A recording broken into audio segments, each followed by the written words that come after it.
ready. We are up here, and I'm going to go ahead and copy my source.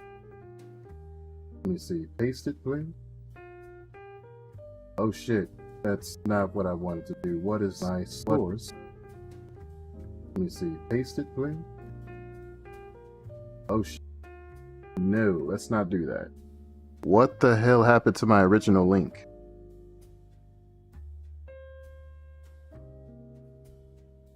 I'll just put it here. I'll put it here. Alright. Copy. Do not paste this and share this with anyone. Nah, I don't care.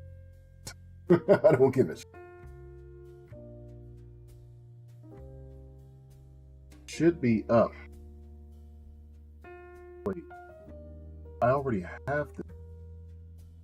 Right?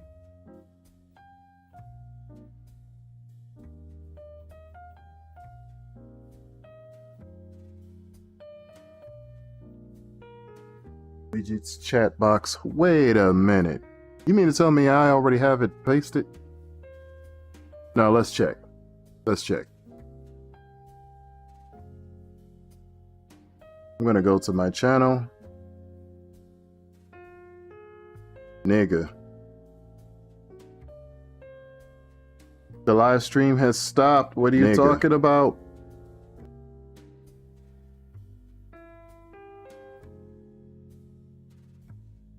Alright, can I get into my own chat, please? Hurry up and load. Load. Load faster. Hurry up. There we go. Slow ass program.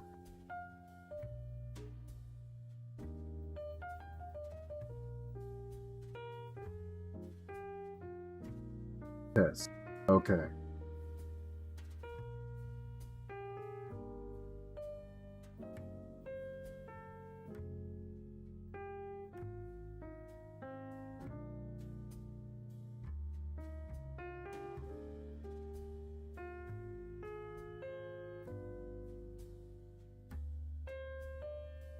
Just as a test, I wanted to see if I could see my own chat.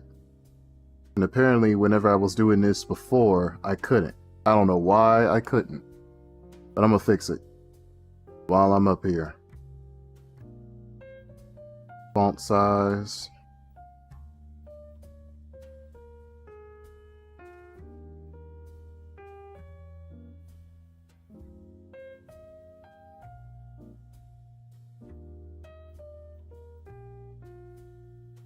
Yeah, maybe that's not gonna work. What about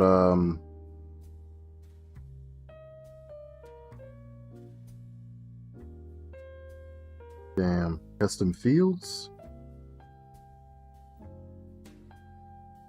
Text style uppercase? I don't know. Font size 25 maybe?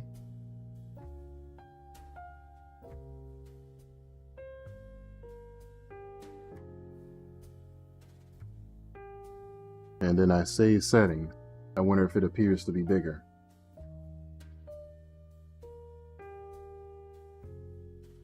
Test.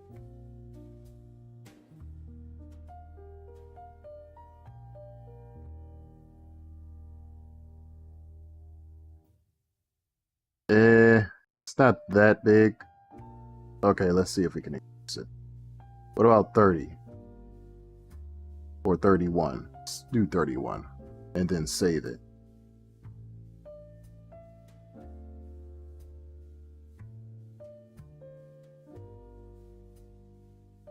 Test. Amazing. I think I should just keep it at 31 then, for the rest of the time being. And I'll keep it red because it's YouTube after all.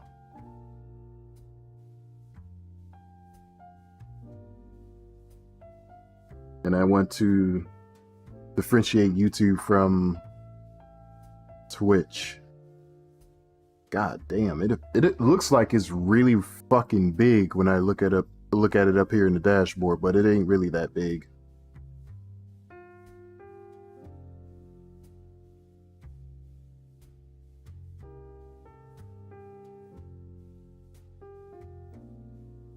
Yeah, it's really not that big. But I'm glad the text is fixed so I can see people saying anything to me in the chat. So I don't need to look at the chat anymore. So that's good.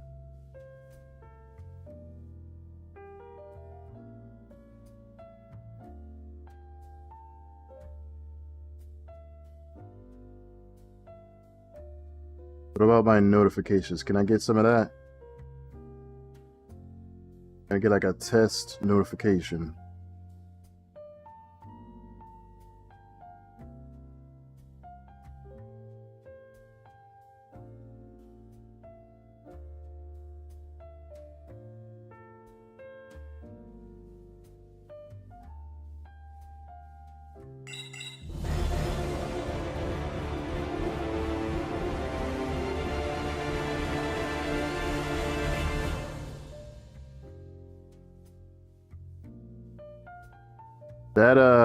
That kind of gets in the way.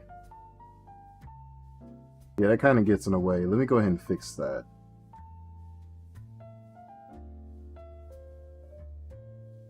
First, let me lock this.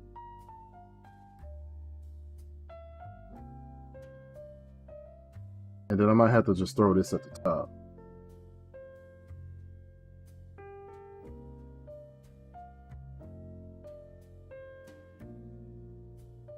Let's try the test again.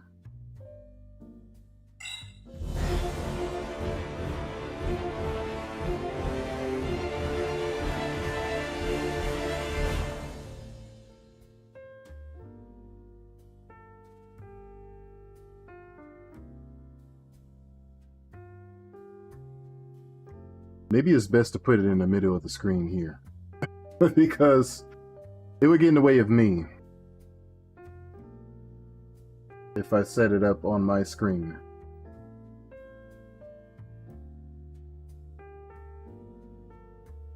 Alright. Well, now that that's fixed, I don't have to worry about that anymore. Close this window.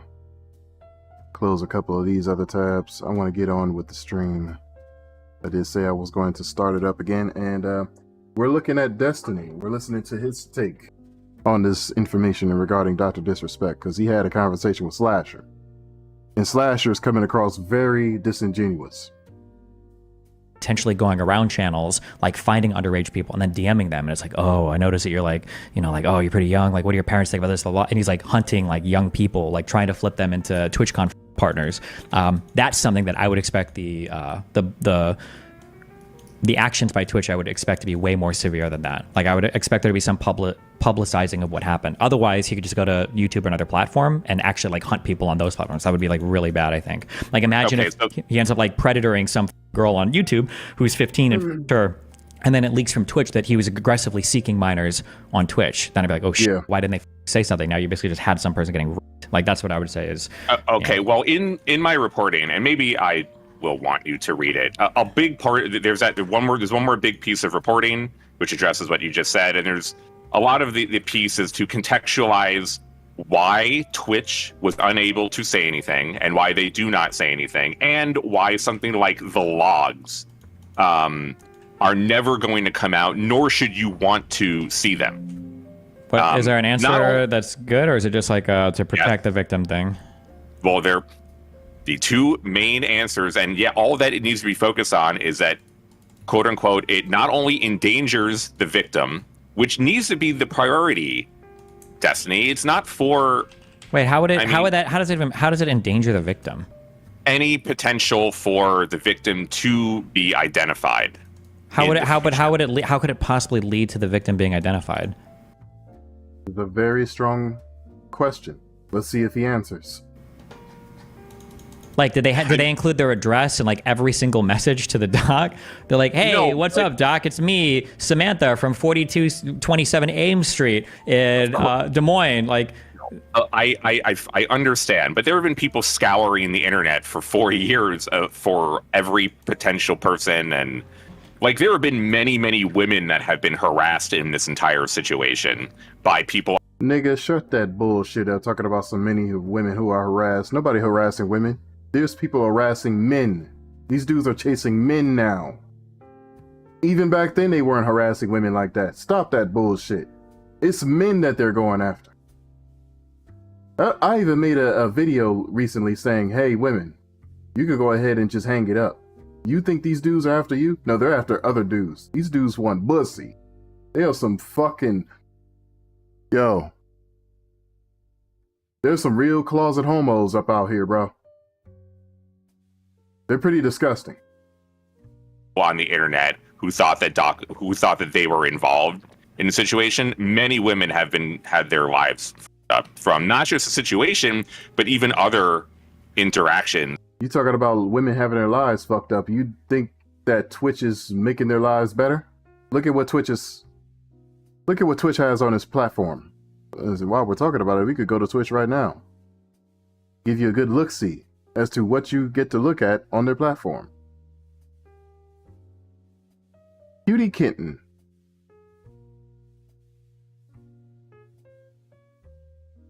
Scantily clad people who just so happen to be females up here. They're always showing their skin in front of kids. They're selling their OnlyFans and Patreons and their Pornhubs and whatnot.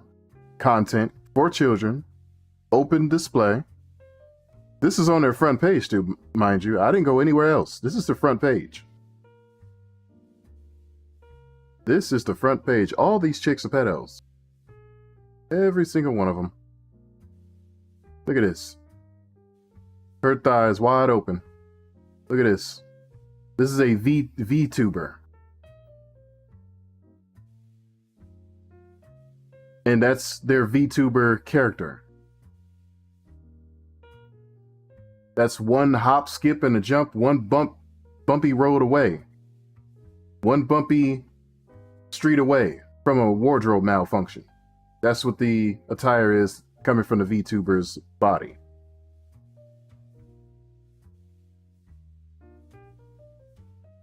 This is about music.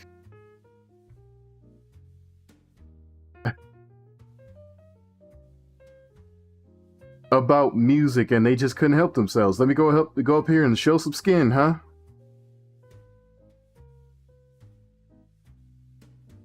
Under boob action. Mm-hmm.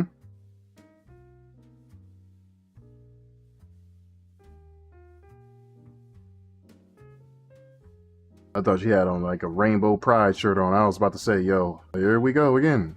One of those. I saw that game Noita or something like that. That shit is difficult. So yeah. This is on Twitch's main page. I don't need to go that deep at all. Talk shows and podcasts. What are we going to look at here? Probably not that much, because talk shows and podcasts, they will never list it up here that they're showing sexual imagery of themselves now, would they? Surely not. Hopefully they wouldn't. I guess not. I don't see any. So, skipping past that, I guess talk shows and podcasts is safe. So if you want to look at safe content, just go to talk shows and podcasts. Just chatting now. What's just chatting about? And it's significantly a lot more streamers up here, and you would think, oh no, you couldn't help but put them tits up there. Apparently them tits. Oh, look what's up here. Somebody's playing what?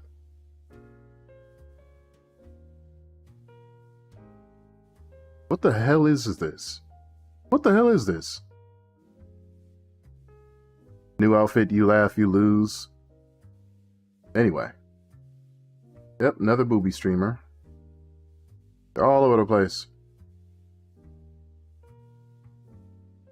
There was one time before that there was some naked fat dude with something over. I don't know what the hell he had over his body.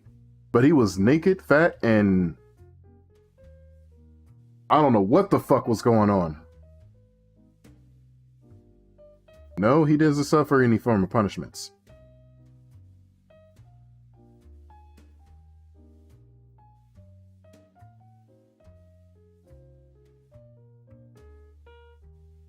Mind you, some of these are thumbnails too, by the way. Some of these are thumbnails. So the real content is in it. That's why I'm not clicking any of these profiles. Just letting you know. There's some pretty disgusting shit that's up here. There's a forewarning in case you click any of these profiles. Look at this. May contain sexual themes, hence the reason why this is being blurred out. Blurred out. Blurred out. So I'm not clicking any of these profiles. It's not happening.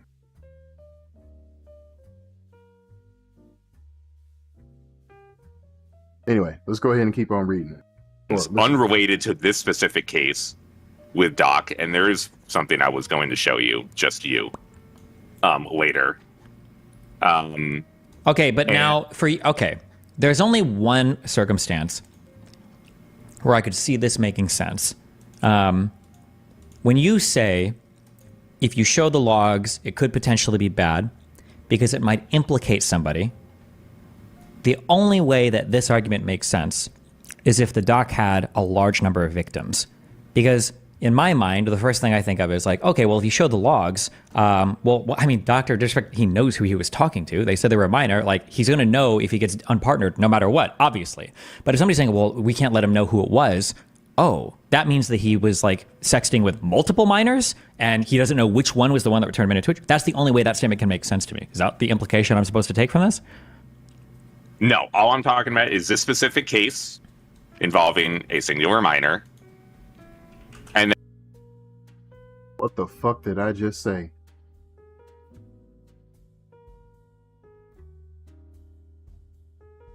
This specific case and this specific case only. And this person in particular knew to seek Doc out. Get Doc to respond. Doc entertains the conversation. We don't see a face of the individual, nor whereabouts, location, none of this shit. If you noticed, this is still premature. People think Doc has his life ruined for this. No, he actually doesn't. He doesn't. Doc didn't ruin his life. It's a bunch of people's lives that's about to be ruined for bearing false witness, though. I best believe that. Y'all niggas slandering his name? Oh, he's gonna look so good suing you niggas. Especially this bitch-made low-tier god nigga. This fucking clown. I saw the shit that he was talking about. He was the one who was talking shit about Tommy Sotomayor, too. And if you notice, niggas tend to talk shit about people who ain't on the platform that they're currently on right now. Low tier God is one of them type of niggas that's I've used to see some of his content. He likes talking shit about people he can't beat up. It's only convenient for this nigga to talk shit online because it's easy. It's just easy. It's an easy fight. Well, let me go ahead and talk shit about this nigga. He ain't gonna do shit because he's over the internet. Versus somebody who can actually pay to come see your bitch made ass. Shut the fuck up. OLTG. Let's proceed to play this shit. You can keep Dr. Disrespect's name and Tommy Sotomayor's name out your fucking mouth, bitch boy. And then Doc has unrelated, as far as I am aware. Well, but then I don't, because Doc knows who the... Oh, speaking of, let me see if this nigga is in the chat.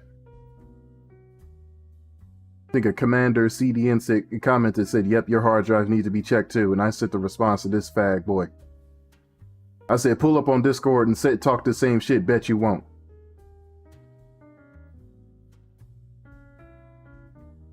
Could have sworn I said a comment too. Another comment in response to furthermore what this nigga is saying. And of course it comes from a nigga with a burner account with Minecraft up there as a short.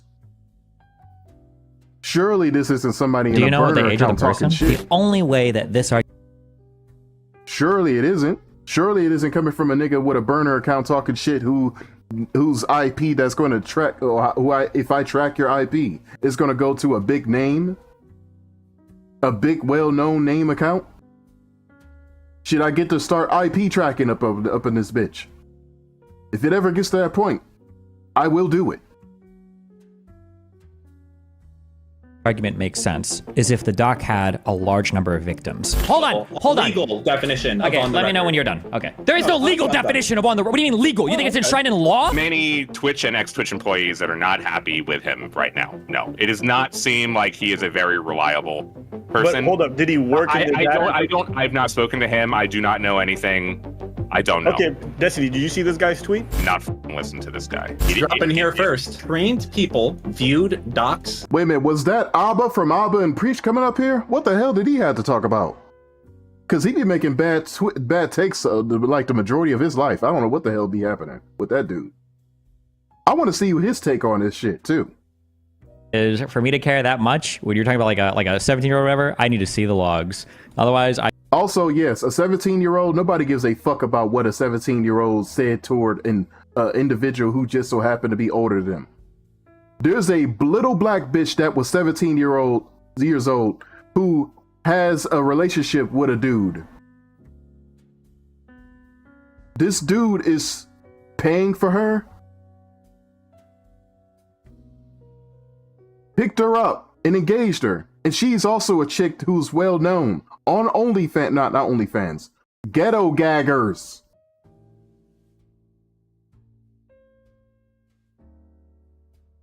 Ghetto Gaggers is a very disgusting black porn website where the Ghetto Gaggers just so happen to be white dudes going after whatever preferred age that they prefer to mess with of black girls. In the very earliest, just so happen to be 17 years old. But they're on Ghetto Gaggers. Nobody goes to take that shit down. No, that website's still up. Ain't that some shit? I just don't give a fuck that much. You shouldn't be doing it. The doc, if he's fucking sexing or trying to meet up with some chick, I think it's bad. You shouldn't be doing it. But if it's like, if they're like the 17-year-old's driving on the interacts, they're trying to like fuck him. He's like, yeah, whatever, blah, blah, blah. We'll do it. I just don't care that much. You shouldn't be doing it, but I just can't be fucked. And I also need for these niggas to stop meat watching too. Like, who the fuck gives a damn about a man who steps out and wants to fuck around with another chick? That ain't your fucking business. Shut your bitch made asses up, bro. Not to Destiny, but the niggas that want to somehow give a shit about this all of a sudden. That ain't your goddamn business. It's unbecoming of men to be talking about gossip any fucking way. The hell's wrong with these niggas? Doc he's abusing and neglecting his wife. His wife seems to be cool with it, so leave that shit alone. Mind you, too, this woman watches everything Doc does. Everything. I don't know why you guys keep bringing this shit up as if it's supposed to bother Doc. It ain't really bothering Doc at all. It's not bothering his wife either. So shut that bullshit up.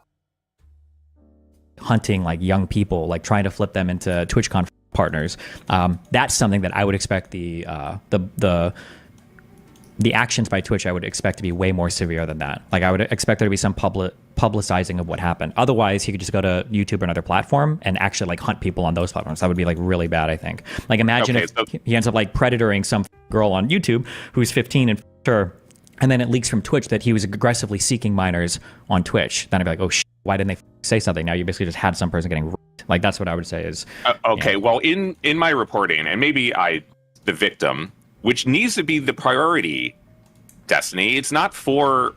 Wait, how does it endanger the victim? Any potential for the victim to be identified. How could it possibly lead to the victim being identified? Like, did they include their address and like every single message to the doc? They're like, hey, no, what's up, doc? It's me. He couldn't even explain it. He went fucking silent. By people on the internet who thought that they were involved in the situation. Many women have had their lives up from not just the situation, but even other interactions unrelated to this specific case with Doc. And there is something I was going to show you, later.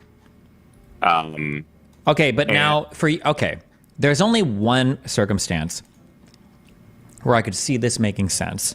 That means that he was like sexting with multiple minors and he doesn't know which one was the one that returned him into Twitch. That's the only way that statement can make sense to me. Is that the implication I'm supposed to take from this?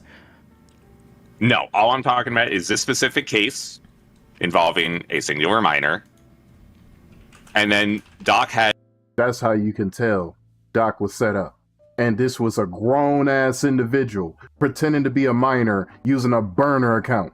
Just like what's happening with me. Burner accounts coming to my page talking shit and refusing to talk on Discord. Refusing to talk on Twitter Spaces. Or X Spaces. Twitter X, it don't really matter. It's the same fucking platform.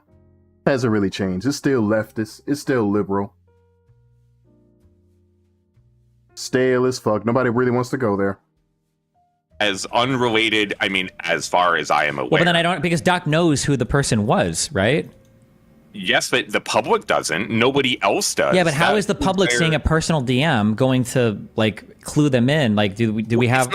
It is illegal to publicly show underage minors and their conversations. There's no shot that's illegal. Wow. Thank you, Destiny. Thank you.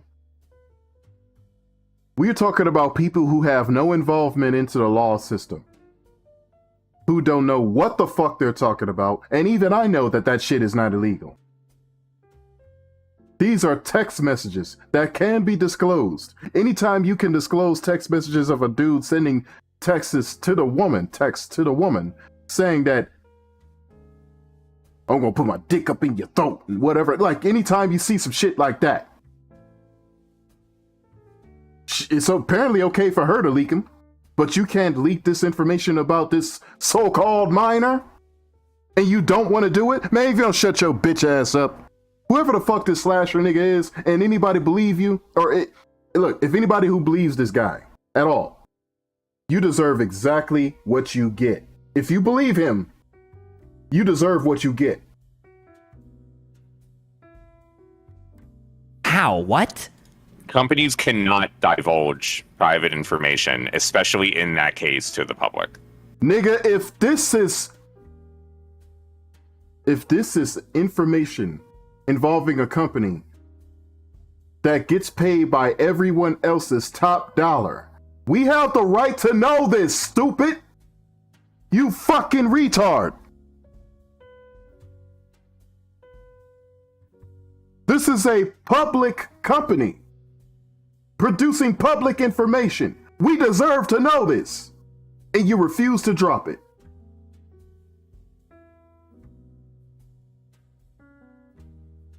Stupid fuck. And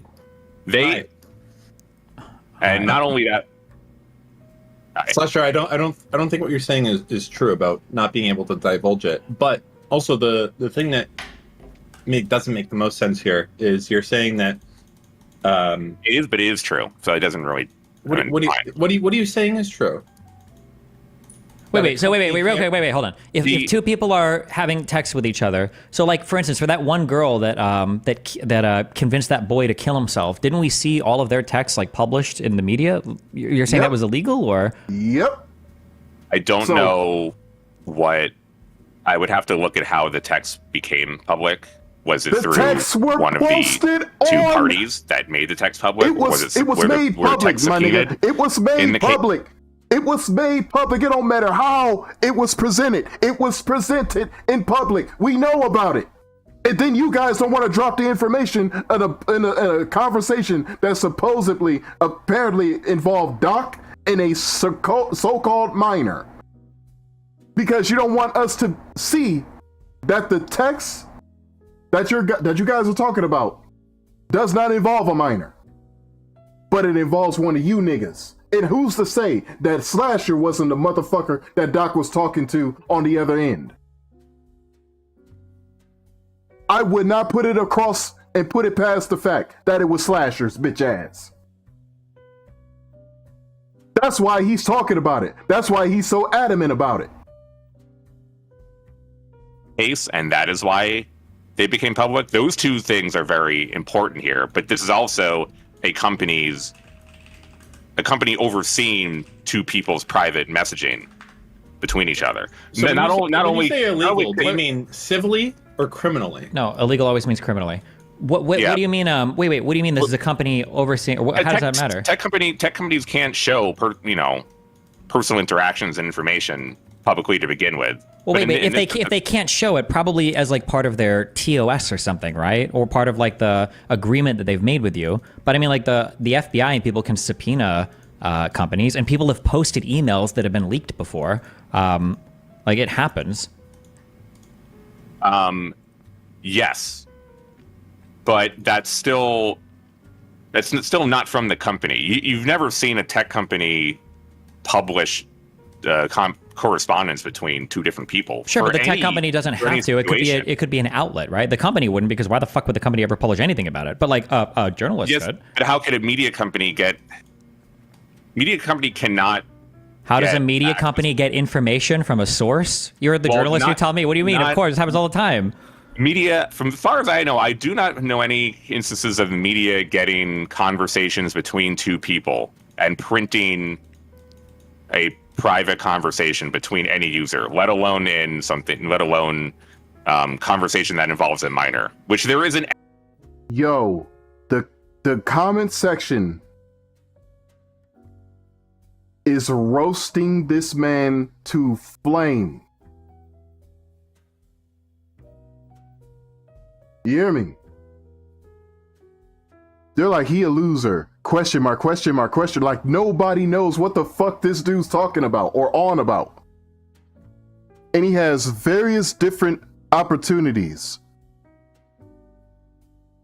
to relay more information of this case. Mind you, this is a ex-Twitch worker, ex-Twitch staff. There has to be some reason that they are ex-Twitch staff. It's not people that's actually working for Twitch. They're no longer there. And Twitch is still paying for Doc's settlement. This man's still getting paid right now, bro.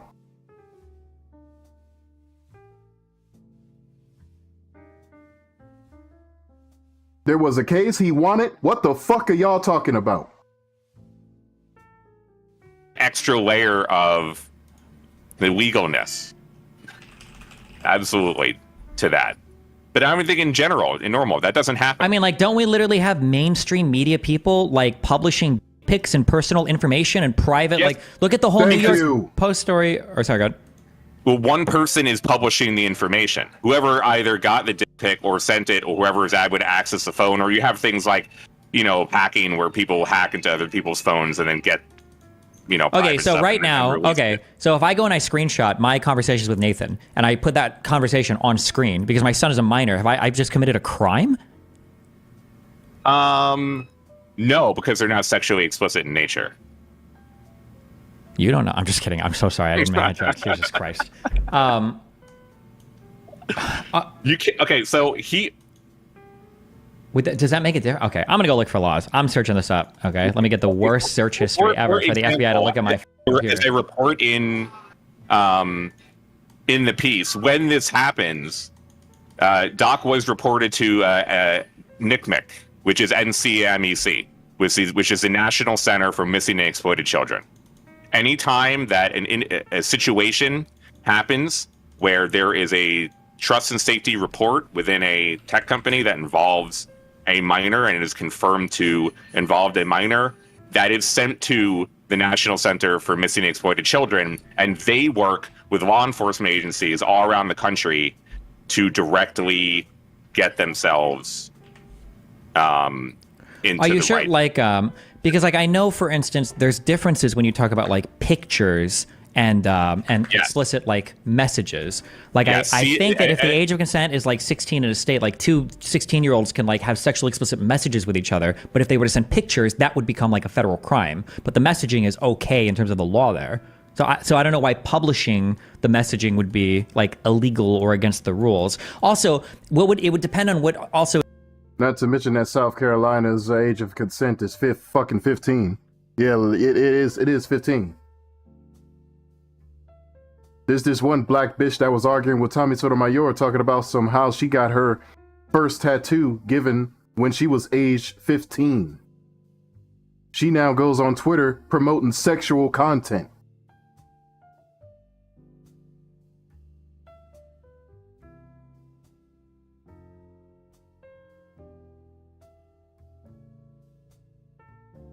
Apparently, at age 15, you can be eligible for sex, but you're not eligible to drink or I think they can drive at that age. I don't know. No, apparently drinking, they don't let you do. I do know that. I don't know if it's eligible for these people to drive though. I need to look a little bit into that. So is meant by like sexually explicit material. Like for instance, let's say that there's a 17-year-old and she's got logs with the doctors and she's like, oh, we should meet at TwitchCon and go fuck. Does that count as like a sexually explicit message from the minor? That is part, like the two differences are. You said permit with a licensed driver? Perhaps. That might be a possibility, yeah. CSCA and CSAM. CSAM is the material. CSCA, which is this case, is still assault. So, but both are, whenever either happens, all of those cases are. I want y'all to know that conversations with an individual that you do not see nor know, you didn't even hear their voice, but exchanging of text messages is an assault. Keep that in mind.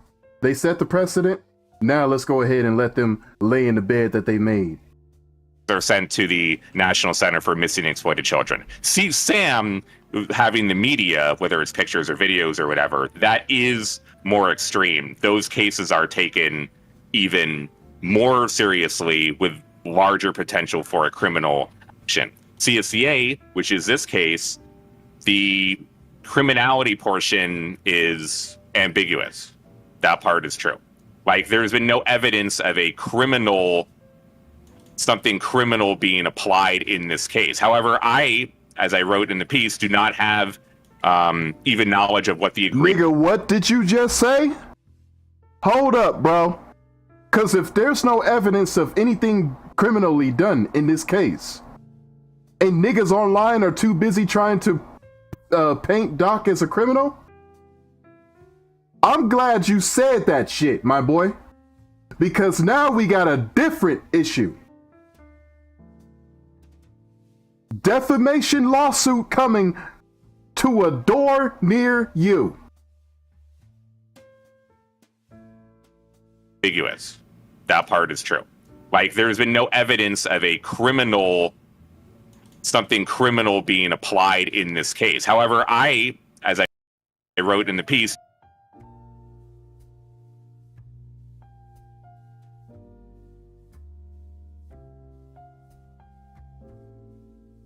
Nigga, are you suicidal? Seeking clout and attention over the internet is worth your imminent self-harm? Are you suicidal, my nigga? I'd like to know that. This is why not everybody deserves the internet. Not everyone should use the internet. You heard it from the horse's mouth.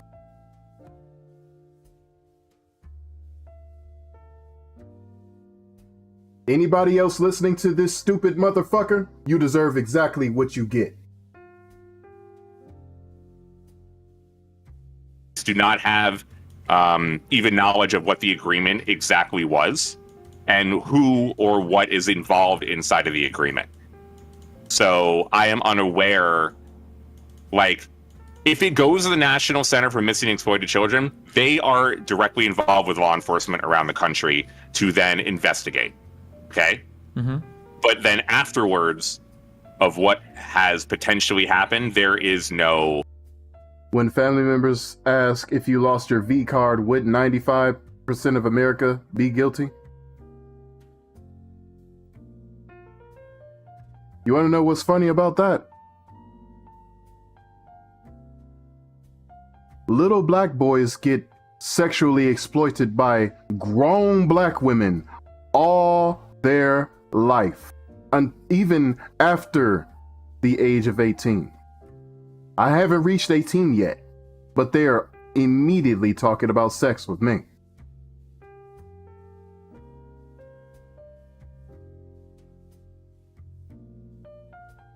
Immediately. He's gonna be a little heartbreaker. Oh, he's so sexy. Did you get some pussy yet? Bro, did you hit? I don't know what type of conversation is that. Nigga, you wanna keeping track of my dick mileage talking about some you hit? The fuck? No, I didn't hit. I'm worried about this education. Fuck this bitch. What you talking about? Did I hit? Hit what? The lottery?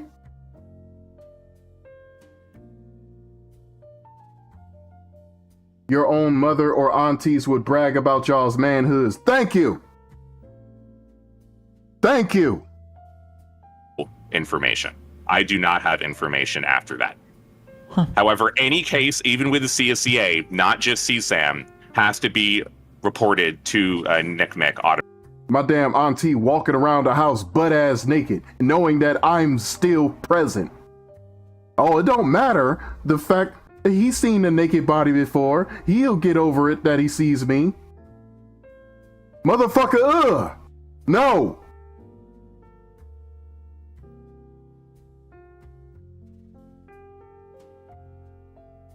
The fact that my grandmother did some shit like that as well. Automatically. This goes for all tech companies. Oh, I want to fight, but I don't have enough information to deny what you're saying. So maybe. And look, you wouldn't, even in general, it should be that you don't want to see conversations for minors to try to like have to prove to you or anyone on the internet about how contextually this conversation is okay or not as bad or whatever. It shouldn't be completely necessary. I actually think from doing the report, like I put in the report too, for example, that they were getting, because everything was happening early June in terms of the amount of sexual misconduct reports that were coming in. It was that Destiny 2 streamer, and then that snowballed into a ton of people. And then Twitch made a tweet rather, asking for people to send in tips and that they would work with law enforcement. It shouldn't be a surprise that 4 days later, like no one was able to put this together, which was so frustrating, at least a lot of people, that Doc got banned 4 days after that tweet was made, in the middle of where over 70 people had sexual misconduct allegations. So you're saying that this was proof enough for you guys to get him banned off the platform, but not proof enough to get him arrested? Nigga, I'm not piecing together anything that you're talking right now. You're not cooking anything. You're cooking yourself, though, above all else. It's saying a lot about you. Not about Doc. A lot about you. Allegations put towards them that those two things should be related, but I mean, sure, I understand what you're saying. I'm just saying that like if let's say that the DMs were like some hardcore predator shit, like let's say that it comes out that he had like let's say for instance tomorrow's story comes out that the Doc actually f***ed, 6 different 15-year-olds at the last UCon or YouTube Con or Minecon or whatever I don't know, some convention for YouTubers, right? And then You said the proof they never wanted to present into the lawsuit. say that as a part of that court case, or let's say that as a part of somebody leaking to the media, you find out that the reason why the Doc got departnered from Twitch was because he had messaged over 30 different minors on the platform, and that some of the logs being posted were things like the Doc going like, hey, little girl, like, what do you guys do at recess? Why don't you take pictures of your whatever, blah, blah, blah. Like, oh, you're only 15. Like, if you would see shit like that, the first thing I would think is like, okay, well, damn, if Twitch would have been more honest about why they banned him, then the 5 or so girls that all got like statutorily raped probably would have been safer because nobody would have allowed Doc to have that platform. That's what I would think, right? But yes, but from what I understand, this is just this individual case. Like this report about him getting banned was for this individual case. There may be more additional reports, but I am not aware of additional reports. Okay, just want to get that. Yeah, okay, yeah. So that's one person, so that helps a little bit. But again, I think the aggressiveness of his messages, I think are also a little bit, but you know. It's not that like Twitch, as I was explaining, they create. Now, mind you, this dude is going on about the case. He's hitting a nail on the head, spot on. Yeah, props to Destiny. Big props to Destiny. Y'all check this brother out, man. But look, this man also admitted this is only the case. This is literally just one case. That's it. Hence the reason why he's only talking about this specific case, which lets you know this is a setup. And it wouldn't shock or surprise me that Slasher was that supposed minor account, pretend minor account, talking to Doc. I find it odd, though, that this dude wants to talk about this now. Why now? Mr. Slasher, is it because you're getting irrelevant and you need a way for you to get your name well known? Nigga, are you suicidal? Because for you to be saying all this shit, you need to prove it. But you got nothing else to prove. You got nothing else to prove at all. You could, but now you've endangered the company of Twitch and your existence off of the lie you made. All this shit that you're saying, I'm glad you're saying it. Because now you gotta prove it. And you refuse to prove it. You won't prove it. You just won't. You could, but still proceeding not to. Created an incident response team early on named Gold Sparrow internally. That was their code name to try to handle all the sexual misconduct allegations. They said that we want to provide a process mounting investigations quicker and with more resources while providing as much support for the victims as possible. And they also created an OSIT, which was to investigate team for reports offsite misconduct by creators. So they did create both of these things internally. The fact that we didn't get information and no one had known anything until Cody just said, fuck it, we'll do it live, and made a tweet, an ambiguous tweet last week. The fact that we didn't know anything means Twitch did a good job. You can criticize Twitch and say, well, if they told people, one, it would be an understanding of what was happening, and two, they could potentially save other potential victims from things happening. And I do understand that sentiment, but there. Nigga, how does lowering the age limit from 18 to 13 plus accessibility for Twitch for children to now engage into the atmosphere of adults protect minors? You stupid fuck! Thank you for admitting that this is a company of fucking pedophiles. Their obligation is to the specific alleged victim in this case. Like, they can only handle what they have control of and what they are investigating and what they are working towards. So their responsibility is to protect the victims that were reported through Twitch and the victims that are involved in Twitch. Like, it's not just Doc. There have been, as we, all those other cases, there were many other people permanently banned. We have never heard from Twitch on any of those other situations. The only reason that we know from many of them, as you did a 2-week-long stream going over allegations, is that most of the time women were to write tweet longers and Twitter posts or talk to the media telling about like XYZ in different allegations. Those are the only reasons we know. But in all the other cases, and including those specifically, Twitch has never said anything. Twitch has never commented on Method Josh, ever.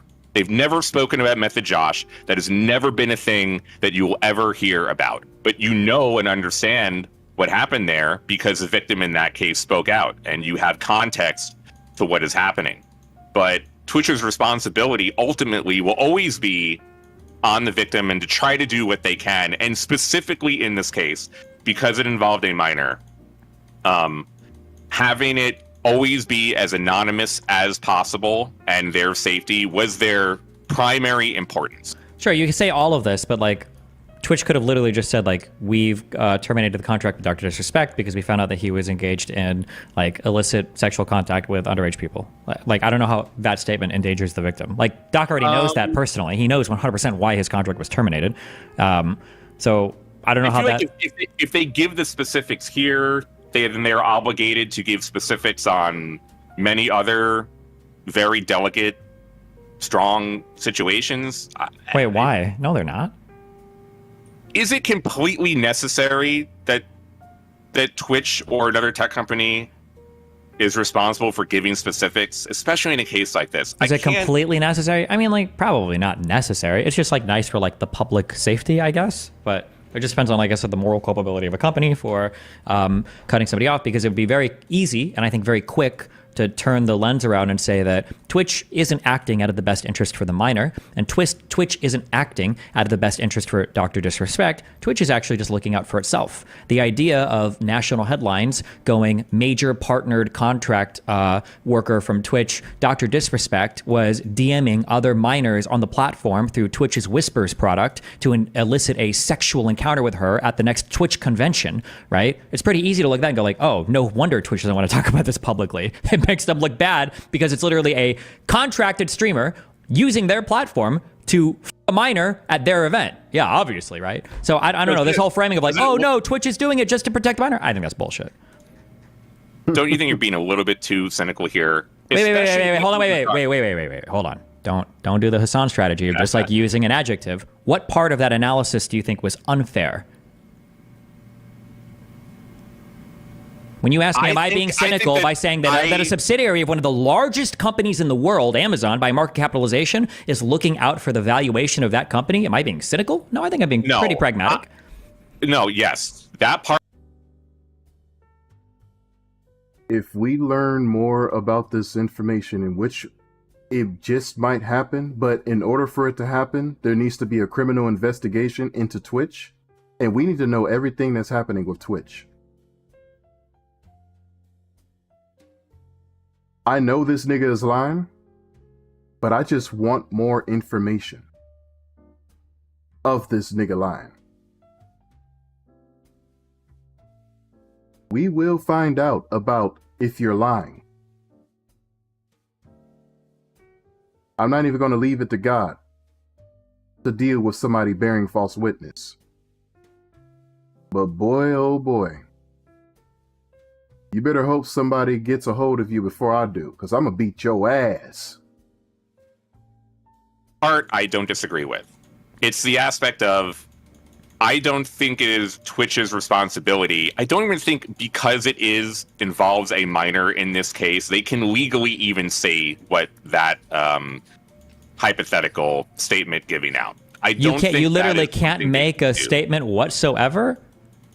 I'm thinking of all, if this is what you're saying, I'm thinking of like all the ways that I could like abuse this. Like I'm thinking of like, okay, I'm going to go on Twitch and I want to fucking murder somebody. I'm always going to bring a 17-year-old with me, and I'm always going to be like trying to buy assassins, but like every time I do an assassination thing, I'm gonna tell this everyone, hey, just like say like a sexual message to this guy, so that if any of this like gets discovered by Twitch, they can't publish any of it because look, there was a minor involved. Yeah, I was trying to hire hitmen to murder people, but look, there's a minor. Now you can't say or publish anything about it. Like this sounds like the dumbest cheat code in the world. There's no way that this is how it works. It can't be that way.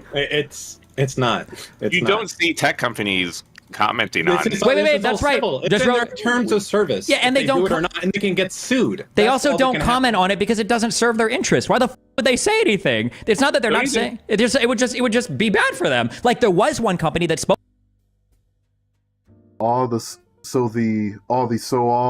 media message platforms are guilty by default. If that's the case, Snapchat, Facebook, WhatsApp, IG, etc.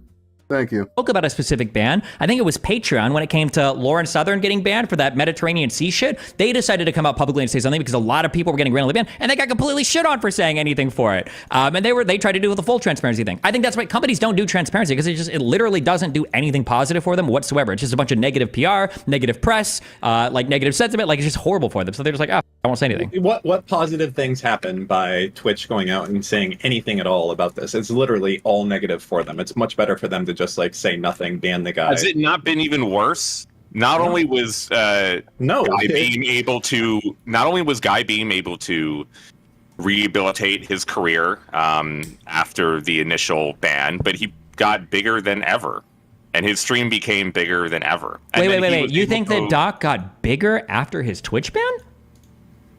I mean, he had a ton of limitations because he couldn't play with people. But I would thought, argue, hold on, I thought Doc was. So, in light of the limitations that Doc had to go through due to him not being able to play with certain people that are on Twitch,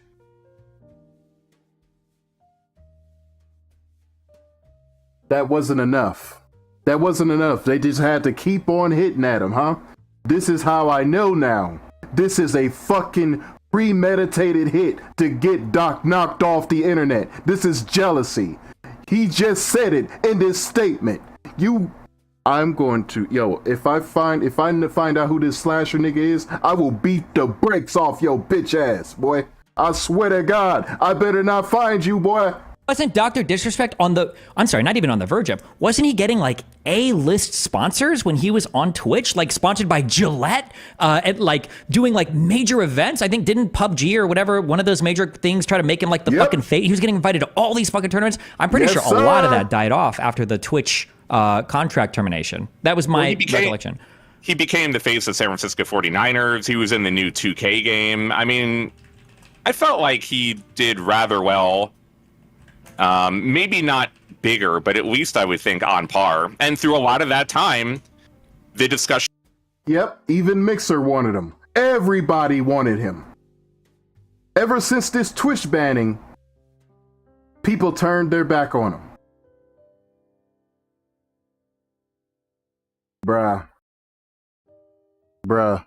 Should absolutely turn against Twitch in terms of like public opinion, even more so that probably was just Twitch screwing him over. So I don't know if really staying quiet helped them. It felt like it hurt even more than what would ever have happened and people not believing them. But you're saying that it's illegal, that even if they wanted to say something, that there's a law that prevents this.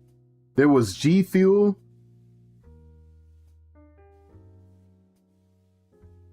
And I think Mountain Dew. Yeah, Mountain Dew. Man, jealousy is a bitch. Envy is a bitch, bro. It's not the worst sin.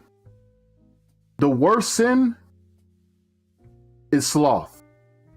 Sloth is the number one worst, like the number one sin. Sloth kills people. Every other sin kills, don't get me wrong.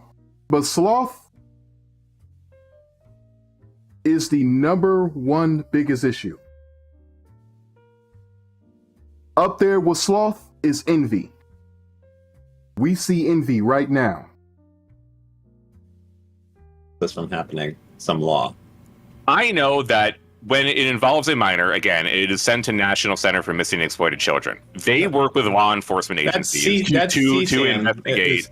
No, it's both. Yes. It is both. It is anything that CCM or anything that's apparently the 49ers thing was after Twitch. Sent to CSEA. No, it has to be CSEA, which is the non-media version of CSAM, and CSAM both get sent automatically.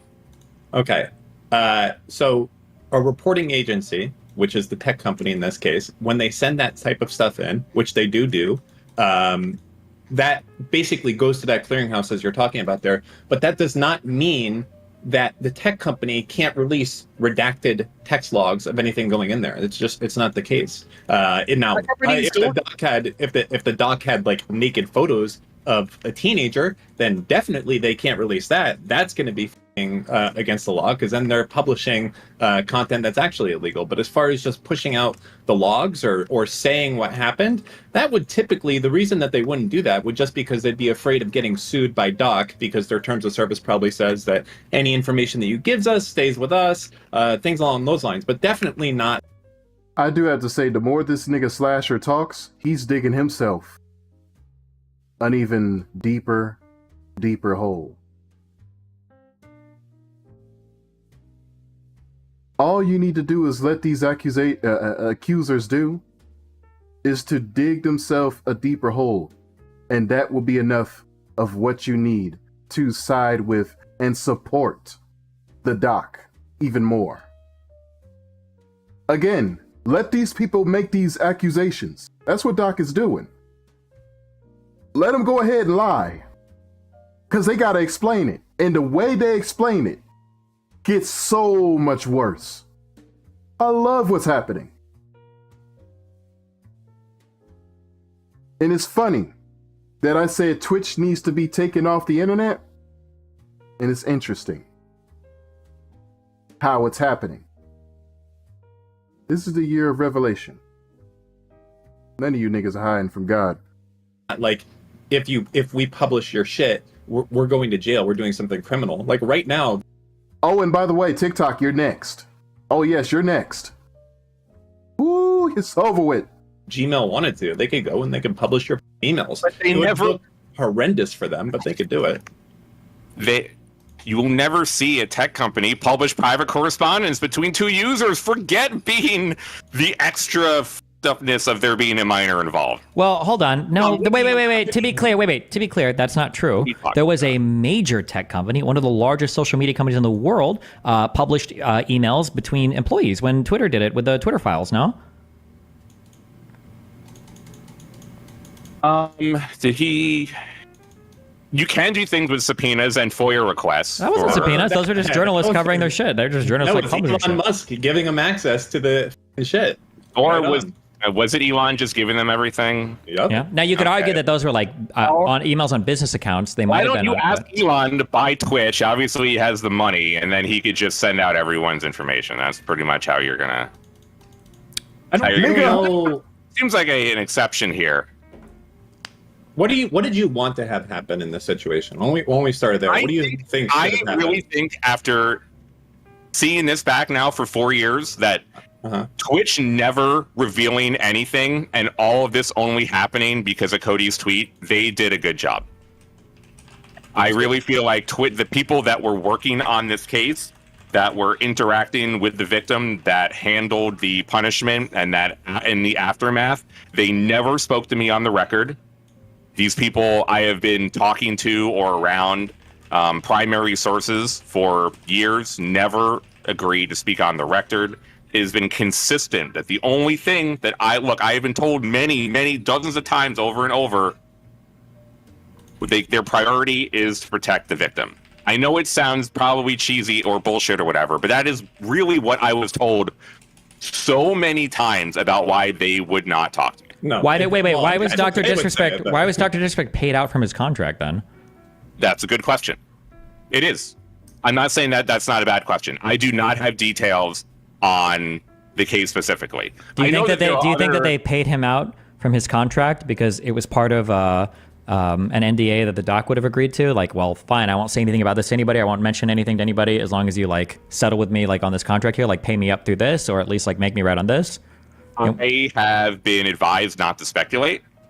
Okay. Like, actually, Rolling Stone had to hold like a whole meeting with me. I was like, all right, shit you should not say while you're on podcast. Okay. When people usually get sued, it's not because of the reporting, it's because of dumb shit you say on a stream. I've already done that now a few times. I'm trying. That's another thing we should really talk about after we get over, before we finish this call, because that's an interesting part that we discussed 2 days ago. I wish you came on for that, but actually, but I would just say I don't know.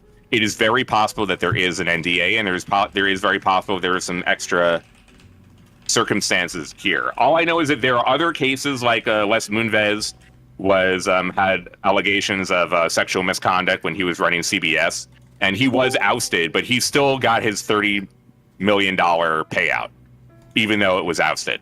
I don't know if the circumstances are the same, but there could very well just be, Do you know if anything relating to this doc stuff, did any of it actually go to court?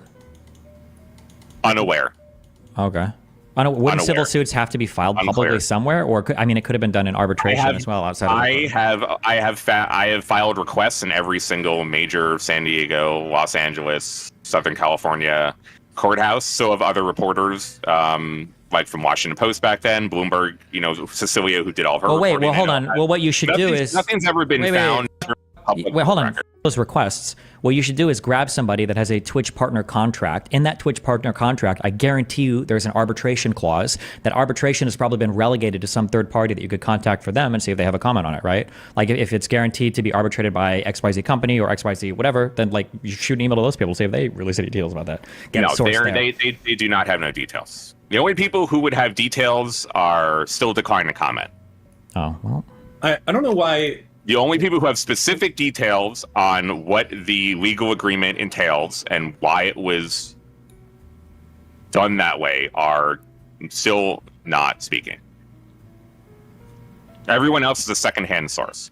Cody, for example, was never a primary source.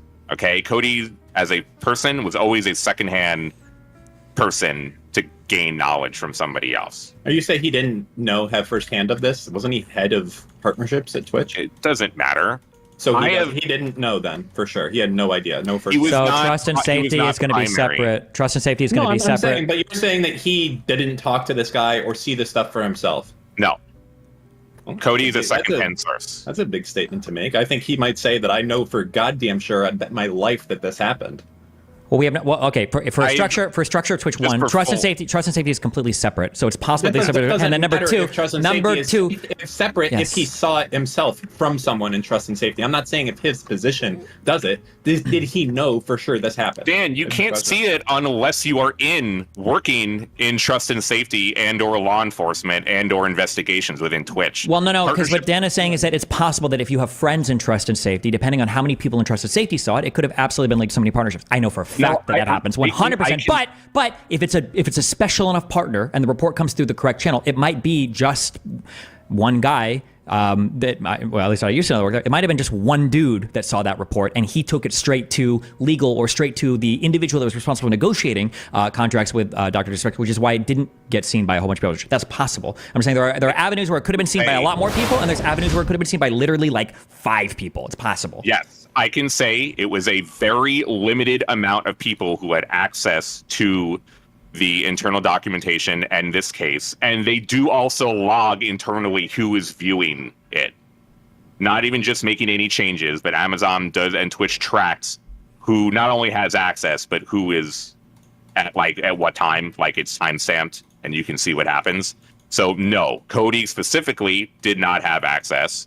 And the amount of people who did is what made this thing drag on. It's what made it be private this entire time.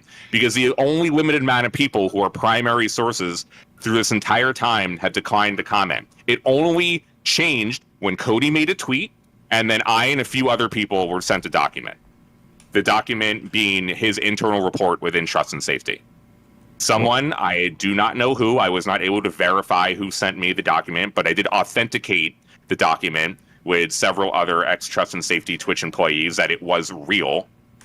That is only, once those two things happened, that was the only reason why primary sources now spoke up. 3 for Cecilia's report in Bloomberg to first confirm that things were correct and real and that Cody, to corroborate Cody's tweet, and then my report to corroborate Cecilia's and then give more information. Also, just want to say, Cody's tweet was just ambiguous. It didn't name anybody. It wasn't specific towards any person. My tweet also, to reply, wasn't specific towards any person. Oh, I did. We did a show, and I said the reason that, what I heard in Rust was the reason that Doc got banned was he was texting with minors using the Twitch DM product. I said that 2 months before Cody. So it's weird. People in Rust had that information. Maybe I was playing with the Twitch Safety Council. Well, Cody tweeting it is obviously a bigger deal because Cody's a fucking... No, I'm just saying that, it was out there, People knew. Listen, I want to switch topics a little quick. Come on, bro. Come on. I mean, the whole reason this is all happening is because I made a tweet 4 years ago saying I knew. Yeah, I had known and be investigated. So all of the information that came out last week is things that I had known a day or two after when I made the impulsive bad tweeting decision to begin with. I never lied in that tweet, as I mentioned. This is going to be a good thing for you. Being honest, but it was a bad decision to make. I should have never made that tweet. That tweet is incredibly. No, you did the wrong direction. Not only did you make that tweet, you should have come out and you should have said what you knew. And that we were talking about this on their show. Well, that doesn't make 2 any days sense. ago. That was your make or break moment. Is how I feel about it. Not knowing anything about journalism. If I break the moment, then I get sued. One, by Amazon, the most threatening legal tech company in the world, and then sued again by CAA, who has represented Dr. Disrespect for the last 3.5 years, the most litigious talent agency in the world. So yes, wait, stop talking for a second. To also do it on Twitter without having the backing of a publication. There's a reason my report only now was going through Rolling Stone, because they have legal representation for me if anything were to happen to my reporting. There's lawyers over there. I have indemnity for the story. You don't get that when you just... You pretty much... Forgot to change the view. You pretty much destroyed your case the moment you decided to show any form of jealousy and envy. You destroyed your case. Then you said this is the only issue that you're reporting on of what Doc did. When in fact, this even out of your words yourself does not incriminate Doc. You know this. Everyone else does, but apparently just so it's convenient enough to make as content, they couldn't wait to jump at the opportunity to talk shit about Doc. Doc is paying a lot of you weirdos YouTube bank accounts today. I do know that. And none of them niggas care about if anyone's been victimized or had anything been done to people at all. You don't care. Y'all just want to make clicks, or rather content, and do things for clicks. That's all there is. Every single one of you. Y'all niggas do not give a shit. You don't even care even if you're incriminating yourself. And that's the scary part about this shit. Even if you lied on an individual and that's going to cost you to get your ass beat, which is exactly what's going to happen. That I'm absolutely sure that's exactly what's going to happen.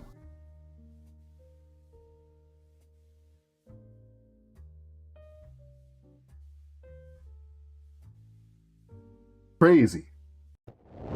Just tweet, and I have nobody to represent me in that way. That was a huge portion of not being able to publish anything then, is because like Cecilia getting her report through Bloomberg is 1,000 times more impactful. That's why when her report came out and people were saying, oh, this is just rehashing what we read on Twitter. Yeah, no shit, it doesn't matter. Her reporting through Bloomberg had to go through a long list of lawyers and legal teams and fact checkers who had to look over and make sure everything is 100% on board. That is so much different than just making a tweet. And I need to get like media literacy. This part is very important. No, I could not just tweet. No, the mistake was even saying that I knew and I could not say. That was a fucking dumb decision. That was a dumb fucking tweet. That part is right.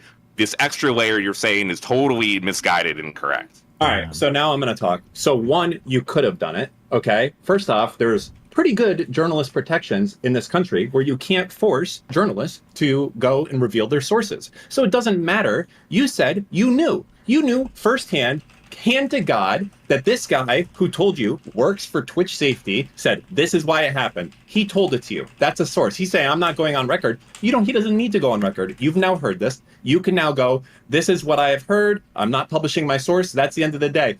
What do you think? They're going to sue a journalist and somehow magically get you to review your to reveal your sources? When's the last time that happened?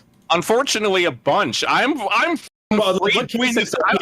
journalists revealing their sources. I want to know. And also, by the way, so they're going to go ahead and they're going to go through discovery, and that is the truth, by the way. So they're going to go out there and they're going to sue you for telling the truth. Now, the discovery part would be a huge issue for him. He probably would not want to do that. So And they that probably wouldn't have sued you then. And then you could have said something, and then maybe he wouldn't have been out on YouTube for a few years. Look, man, you would be a famous journalist doing crazy shit. I don't have money bags like Destiny here, okay? I could not survive. You wouldn't have done anything. Doing it. You are so naive. Okay? I don't understand why I'm naive. What am I missing? What am I missing? What part am I missing? Cannot make allegations like that. People doing that on YouTube and shit, like, and just random people on Twitter, is so irresponsible. No, you cannot just be making allegations on the record like that towards someone. Okay, if I'm a journalist and I'm meeting with the COO of some major company and they're like, listen, the CEO does fucking drugs every day. Look at this shit. Yeah, this is fucking crazy. Watch this video. He does drugs every day. And he fucking beat this person and raped this person. Anyways, I can't give you a copy of this, but I just wanted to show it to you. You know what? I'm running the story. Absolutely. You know why? Because that's a make or break moment for you forever. Video. And guess what? They're documented. You didn't keep it. You didn't keep it. You saw it. You said you knew. No documents have existed until. So you didn't know then. You were just you had a hunch and they told you, hey, this is why the doc was banned, but you didn't trust the guy? No, I had so many secondhand sources and not enough no primary source willing to go on the record. Okay? But you had primary sources, but they wouldn't go on the Twitch. Go and speak and confirm something on the record is so hard. I can't. And you don't need it. You need it. You fucking need it. Really? So there's never been any major stories where they don't list their source? That's weird. Even making my source anonymous has rubbed people the wrong way because they feel like they should go on the record. And I am a pretty strong opinion that people should go on the record. But in this case, yeah, there is extreme fear for retribution against their careers or personal lives. That's why all of the sourcing in the Verge report, in Cecilia's Bloomberg report, and my report have all been anonymous. And if only there was like some sort of like people who had whistles and they wanted to blow them and had protection and not get over like that. That would have been like the sickest shit. You should have ran with it. You would have been okay. No, it needs. What I should have done is never said anything to begin with. I should have never tweeted. That was my up. You should not be telling people that you know something that you can't say it. One, it just pisses everybody off. And two, journalistically, you shouldn't be doing that because if you actually have everything you need, then you should be working. Oh, so now we're at the route where you want to back up now. You're backsliding. We got a reprobate here, ladies and gentlemen. A real deal reprobate. Oh, okay. All right. So you said you should have never said anything, but you said it anyway. But since we're at that point, why don't you just drop the information? Oh, what if the information is proven false? Not only proven false, what if there's no information to drop at all? And you niggas are just lying. Now I know you're lying. I just want you to proceed to post more information that digs you further into the hole that you made yourself into.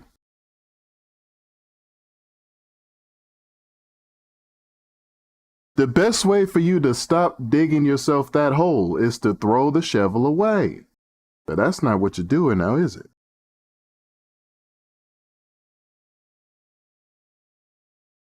So instead, apparently you knew this would piss people off, but you posted it anyway.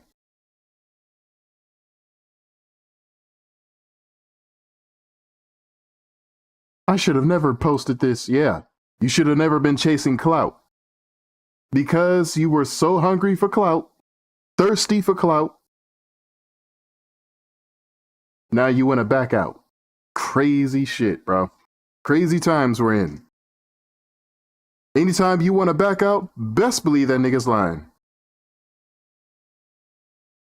But again, if you believe this motherfucker, despite what you're hearing and seeing right now, you deserve exactly what you get.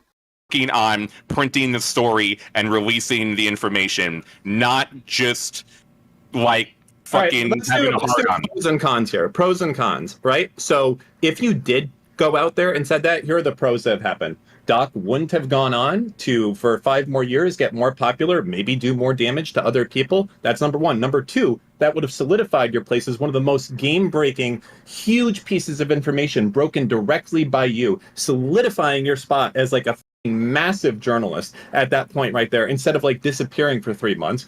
Thirdly, no one would have sued you because guess what? It was the truth, and you knew it was the truth because you talked firsthand apparently to these people, but they just weren't going to go on the record. So you had people that you trusted saying, this is why I got banned, but you're not going to get me saying it, writing it down anywhere. Like, you knew you could have done it, you could have gone out there and done it, but it was I mean, you were scared, I guess, of getting sued, but I think that was not worth it to you. I think you should have gone harder. You should have tweeted it and said it. I appreciate that. Would have been great. Okay, totally hear you. You can't just brush aside not getting sued for, especially considering the two representations of the two companies here. Two, with all due respect, Dan, I was doing fine pre-Dr. Disrespect. Top of conversation.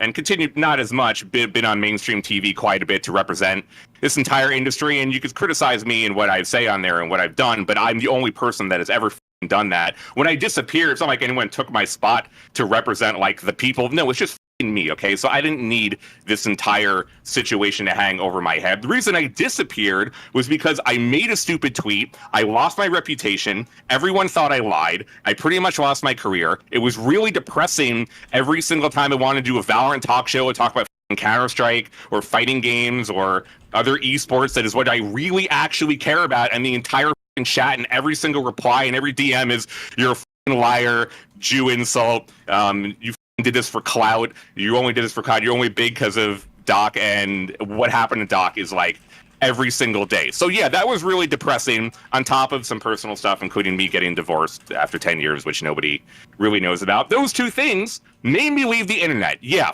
really goddamn annoying, all right? It was self-inflicted by my, again, stupid tweet of making it seem like I did not know what I was talking about.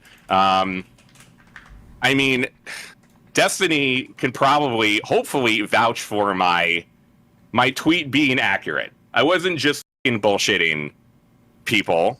It was a bad tweet, but I was truthful and I was honest, and it was just really hasty. But that thing ended up ruining my rep. And I've been trying to fix it and address it while getting the truth out and navigating all the other stuff. Ain't no way in hell did you say your unknown ass.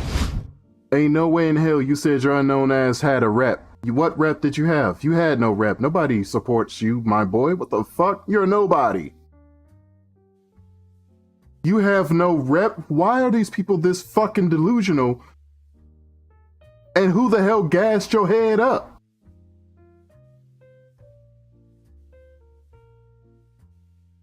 Let's see if the chat knows where I'm coming across. Let's see.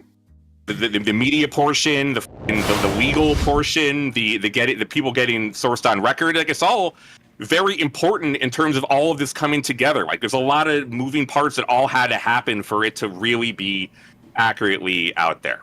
But I mean, Steven, am I lying about what in particular? This entire thing and my initial tweet, and knowing but not being able to get it over the line. I mean, what do you want me to say about that? I mean, I spoke to you long. I know, I remember very well, but I don't know what you want me to say about that. I would say you're probably not lying based on that. I don't know what you want me to say, but yeah. I mean, part of your community still thinks I'm full of shit. Okay, they still think I lied. No, to be clear, no one here thinks you lied. Everyone here thinks you knew. Fucking dead to rights. No. You're wrong. You can just stop talking. No. Everyone here knows that you know, and that they know that you've known since day one, but that you wouldn't get someone on record, so you didn't say anything. Like, no one's retarded. You went out and you said, hey, I know why, and he's done, not just on Twitch. You don't say that as a JK when you're a journalist who's as respected as you are. I didn't say that, by the way. Your best example was something that I did not say. Done and not just on Twitch? That's Shannon. Okay, whatever. that is Sacriel's wife. Okay, big distinction. I'm just saying, if he's the one example you want to use, my fault. The thing that I did not say. For one thing to try and fucking nail me on this one thing, you knew for sure. I think everyone in DGG knows that you knew for sure. Okay, even Jesse the chat doesn't even know that was Shannon's tweet. Okay, that was Shannon's tweet. All right, that he's done, and not just on Twitch. That was Shannon. That was not me. Okay, again, everyone thinks that you knew for sure. They're upset because you wouldn't say why. You wouldn't go further after that. It's not because of that. I mean, it's not like I didn't try to provide additional reporting and hints. Even like a week after, I was the first person to report, even though everyone went over it, that Facebook and YouTube were not going to be giving them deals. And all the speculation about how it was like a contract issue, about platforms, I tried to provide reporting early on about. The only people that fear lawsuits are people that are lying. Because you have a case out here. You could present said case to show if someone is guilty. You didn't have a case, which shows you to be a liar. Then when someone accuses you to be a liar, you don't like the accusation that you're a liar. But I don't think this is an accusation anymore. Is it?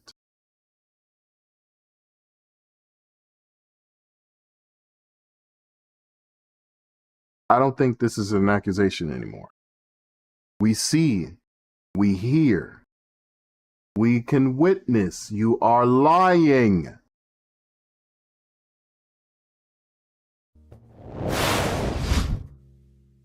You are lying your ass off.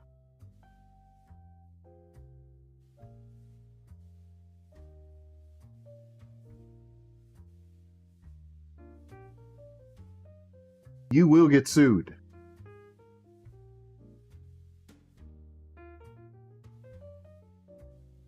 And I'm telling you, bruh, what the United States fucked up in, you guys stop having people bearing false witness, being punished by the death penalty. So now everyone online is getting online, lying their asses off. Just lying. There's no reason to be lying, but they're lying. And these lies are ruining people's lives.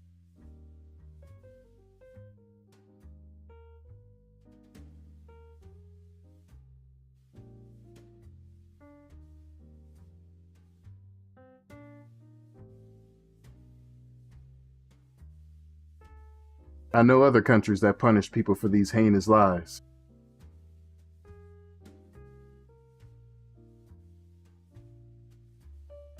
And these punishments are pretty damn strict. In America, you could just come here and lie as much as you want to.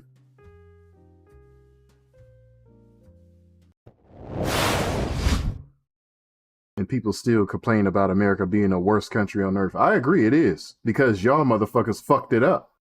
About how you could eliminate certain entire categories of incidents. Wait, can I ask a question? How did other companies find out? Was it transmitted by, it must have been transmitted by Twitch, right? As I reported in my story yesterday, Ryan Wyatt, otherwise known as Fwiz, confirmed to me on the record that he was approached by a Twitch employee and several investigating journalists of the situation that they had heard and told him. And his comment was that, I should probably read the full quote, but he understood it was still back then, it was rumors. So they weren't able to make... the unfortunate part of all of it was there were so many rumors circulating in the industry, one that a minor was involved, he says. But no one produced firsthand knowledge or evidence, and because of those rumors, there was no reason to entertain doing any deal with Dr. Disrespect. And no evidence produced means you can't act on a terms of service violation.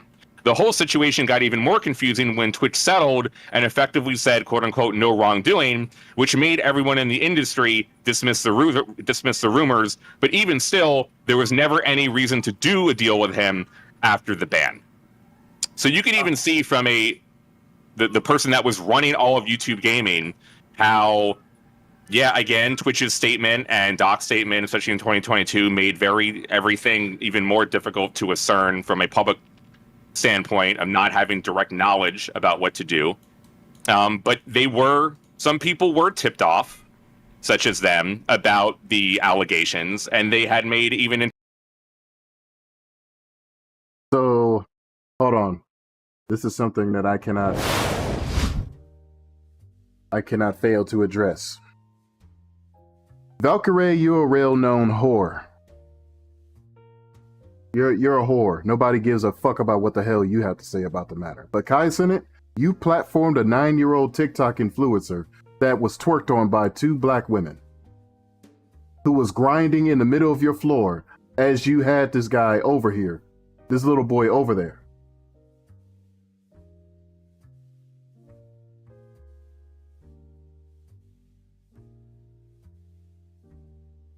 Just keep that in mind.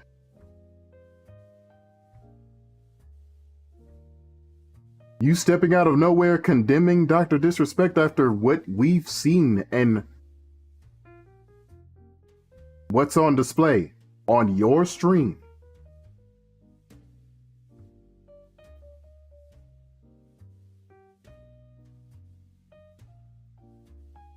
Niggas.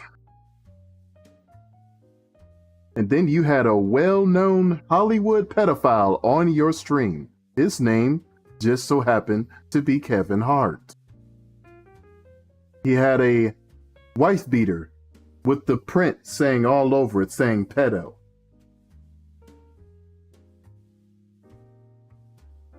We remember that shit.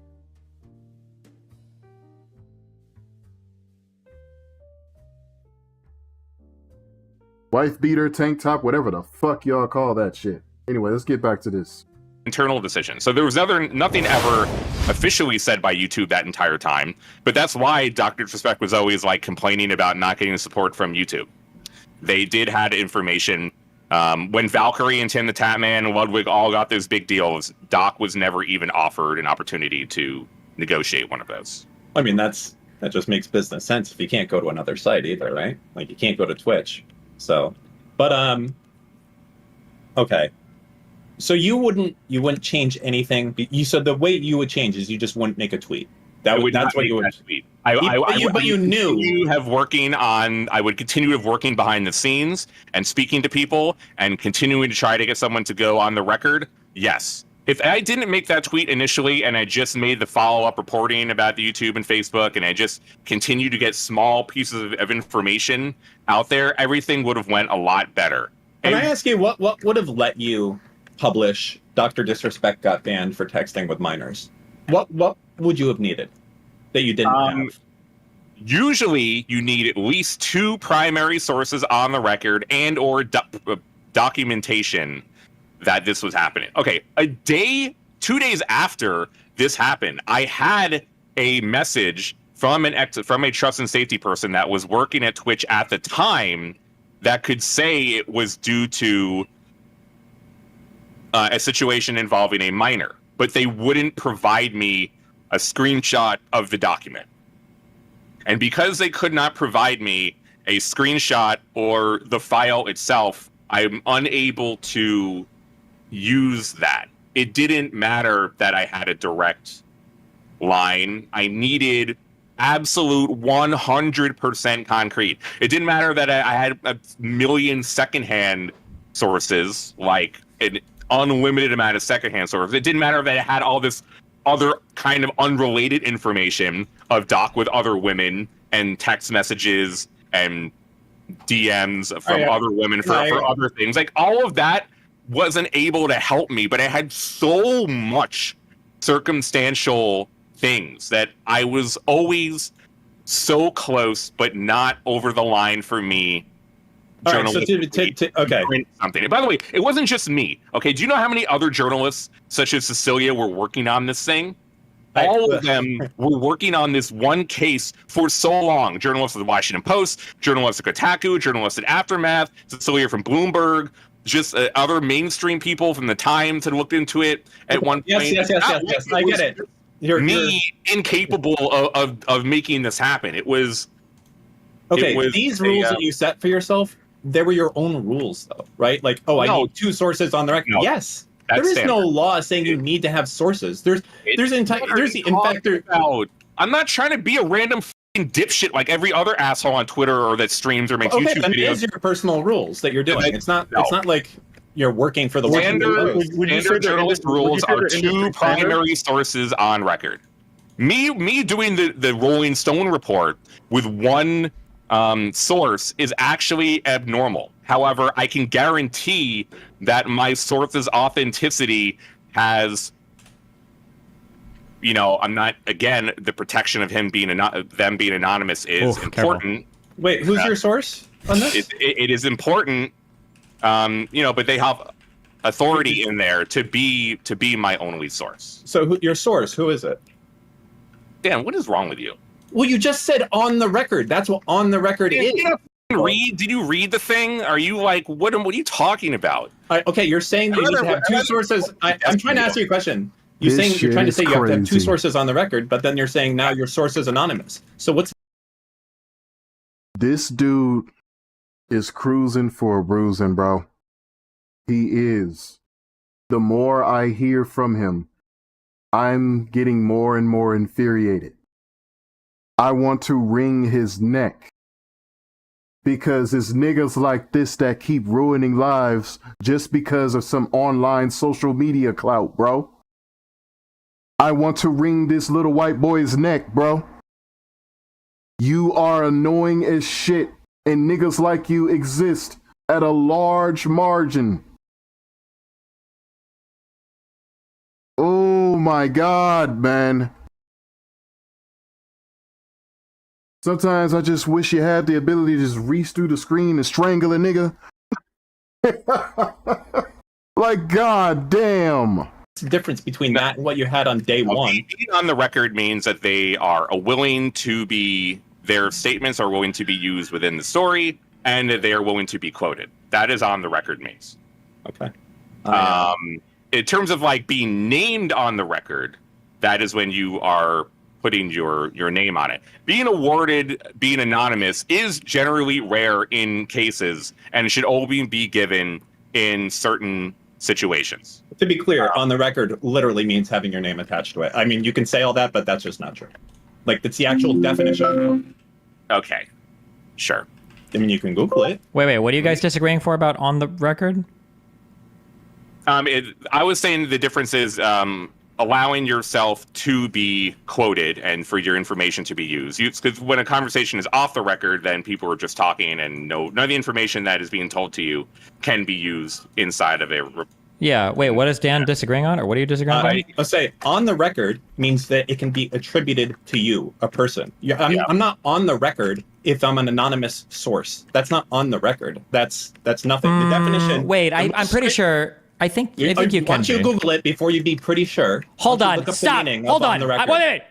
It's not a Googling the Merriam-Webster dictionary definition. It's having read a large amount. Hold on. Legal definition. Okay, let me know when you're done. Okay. There is no legal definition of on the record. What do you mean legal? You think it's enshrined in law? Thank you. Okay. Okay. Then let's go with common parlance if you want to go that way. What do you think on the record means?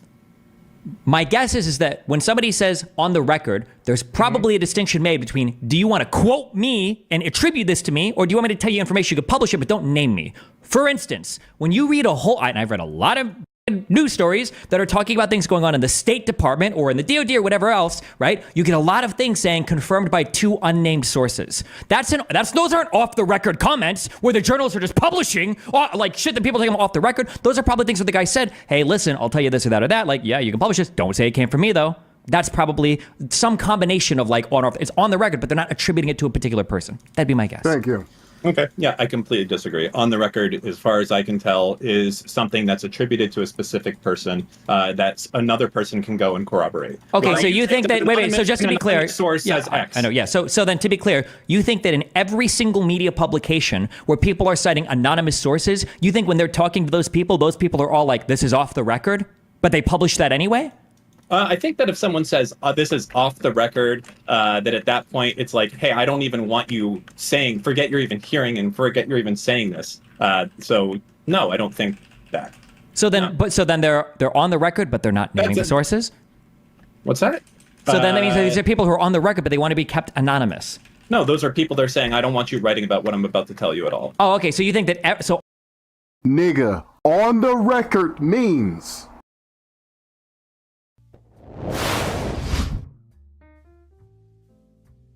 intended or liable to be published. I'm hearing everything else except the definition, bro.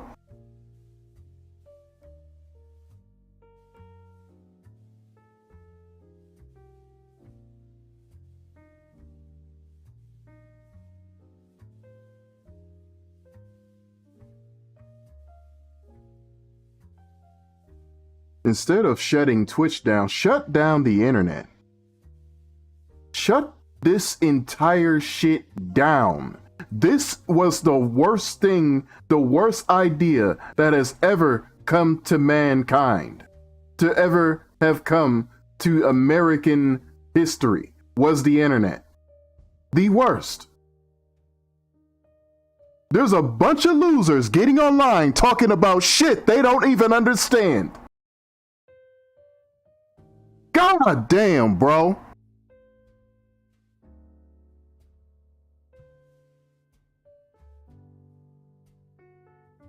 I cannot stand you niggas. all those media stories that say unnamed officials from these departments, that's all off the record convos, but the journalists are publishing that anyway. I think there are people that are giving the information and saying, don't use my name. Yeah, but so what would you call that? Well, that's not off the record, I guess. That literally.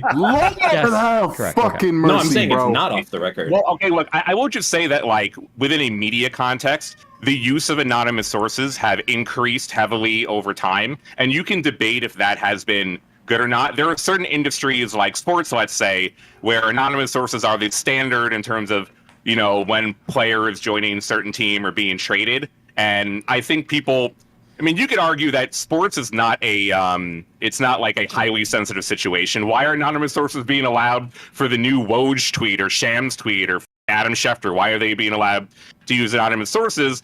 And you could argue that that's not acceptable. But at the same time, you understand that, like, all the agents and all the team owners and certain players are never going to communicate that information to even get your trade rumors involved. And then when there are serious situations, whether it's national security, and I definitely say this specific case surely entices that it is a situation warranting being anonymous, especially considering where the sources are coming from, which are ex-trust and safety employees, which is a very secure part of any tech company.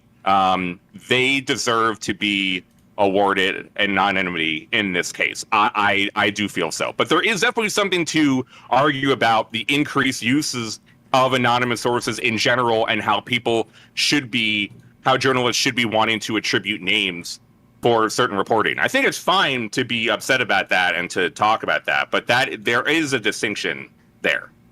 That's all I'm saying.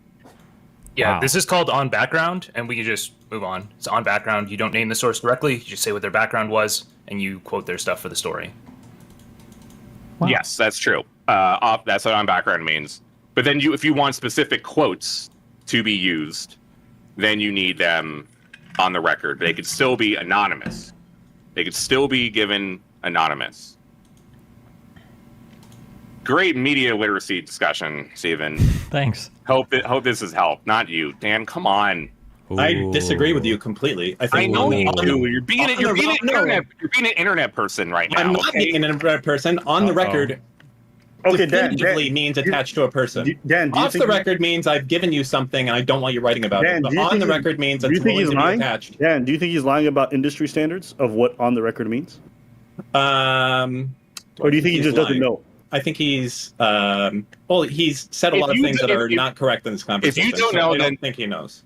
Come on. If you disagreed with two primary sources being the standard journalistic practice, then No, I said that's your personal guideline. yeah, But I if know. you- I know. You saying that means the rest of this bullshit you're saying shouldn't even matter because that's almost one of the first basic things. Under what? under the I'm like a blogger journalist school. No, like this I'm is what I telling need. you can go check the Pointer is a good journalistic media outlet. You can go look at any major schooling. Education for journalism. And by the way, I don't have no journalism degree. I never went to college. I have just tried to abide by as much of what I know from my work, actually working for reporting sites and people that I like and their work that they do. I want to ask a different question, just because I feel like you guys are getting the weeds of what's a good journalist or not. Are you aware of like TOS or contract clauses for partners and what they look like at Twitch on the time? And do you know if there are things like messaging minors or behavior of the ilk give Twitch a lot of leeway to terminate contracts without penalties? Because I imagine if the content of what was discussed in those DMs was really, really horrible, I am surprised that they would have had to pay so many penalties in terms of paying out the contract in full if the contracts they write give them leeway to terminate it. So were the contracts at the time not written in a way that would give Twitch the discretion to get rid of somebody for that kind of behavior? Good question. Still unclear on the information of the legal agreement. No, I'm not asking you the degree of the content. I'm asking you the contracts that people had at the time. If this was... Well, from what I understand, like most of the people that signed like the exclusive contracts, like Doc, have their own unique agreements. Hold on. Okay, wait. Okay. There's two factors that people have to balance out when they think about contracts, okay? One is what is written in the contract, but two is what is in the best interest of both parties. Contracts can be flexible, and the way that people approach them can be flexible if one side is like clearly going to be fucked. A real life example of this would have been in the gaming industry when FaZe signed, there was some guy, and the original contract is like pretty restrictive, and eventually he basically broke his contract and left because he was kind of getting fucked, but FaZe was aggressively trying to renegotiate that contract with him because they knew that like the guy was it Tfue? Yeah. Wasn't going to have a good time under that contract. And they aggressively tried to renegotiate with him because like, yeah, we know that this doesn't work. Like a company from everything that I've seen in common practice, a company is not going to have a contract that's starting to not serve both parties and follow through with that contract until both of them go over a cliff. They're going to like have a desire to renegotiate. Now, I think generally in contracts involving talent, especially that are representative of certain agencies or whose agencies are representing them, usually you have clauses in there. I think it's called a moral clause, but basically it says that if you engage in like some kind of behavior that like reflects really poorly on the company, they have the right to approach you. And if you can't remedy it in time, or if you can't remedy it, they will terminate the contract. Now it could be I'm pretty sure, I'd have to go back and check my old Twitch contract, but almost every contract I've signed with another company usually has some type of clause like this in here. However, the thing is, like I said before, it's probably in every party's involved interest to not make this a huge deal. So if there was a contract that Dr. Disrespect signed with Twitch and it has a morality clause, Twitch can probably say, listen, we're triggering this clause. There is no way you can remedy this situation. We got to terminate. And Dr. Disrespect might say, hold up. I don't think I actually did anything that bad. Bullshit. You're not. And Twitch comes back and says there's two options. They can either say, okay, well, we can go to arbitration and fight this, in which case all of this might be made public and it's going to look horrible for everybody. Or we can say, listen, fuck you. You know you fucked this. We owe you 50 million lump sum, whatever we're going to pay out. We'll give you 15 million and we'll call it even. And the doc says, 15, 20, okay. 15 million is fine. We'll go our separate ways. And they both sign NDAs. And that's why nobody really sees information. That's why docs say, I don't know why I was blah, blah, blah. And that's probably what happened. That'd be my guess.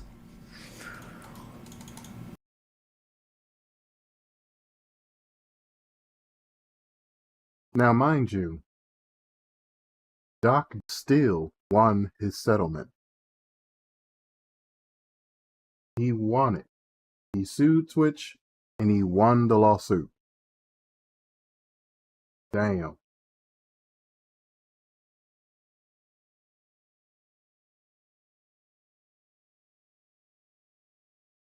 Twitch is fucked. But above all else, Slasher did something he knew he had no business doing.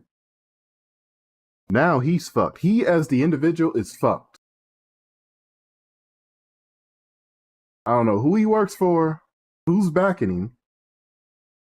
I just know this nigga is screwed. Whoever's allied with Slasher,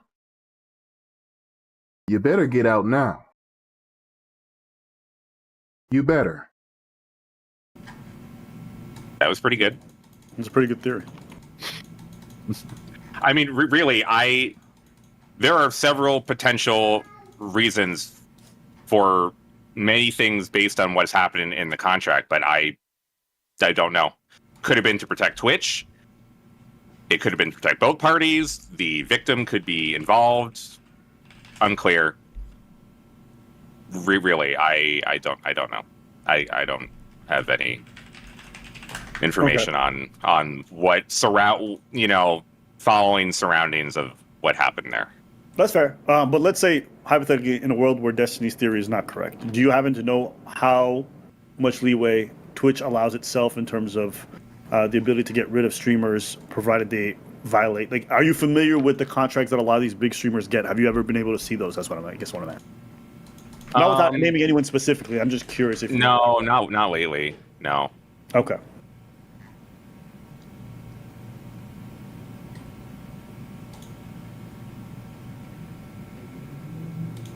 Well then, Um, Dan, you think I'm a liar? I have a question for you. So this latest article, Why so hostile? I'm just asking a question. What's with the hostility? What's with not answering questions? So you have an on-the-record source for this Rolling Stone article that you did. Because I'm reading through it, I don't see a name of anyone on here. No, it's what I just explained to you. Okay, so here's the. Do you like the Associated Press? Here's their definition. Did you read Bloomberg's piece? Did you read on Bloomberg's the record? The information can be used with no caveats. Did you the see source. any named sources in Bloomberg's piece? You are again interrupting me without answering me. I'm going by the Associated Press's standards here. There's three things. One that Justical brought up: on the record, off the record, and background. On the record, the source and everything they say can and will be named. Off the record, information can't be used, but maybe it can be helpful for you to do your background checks and find more information. And then background, which is they can use some of the information, but like they're an anonymous source or something like that. Those are the options that there are.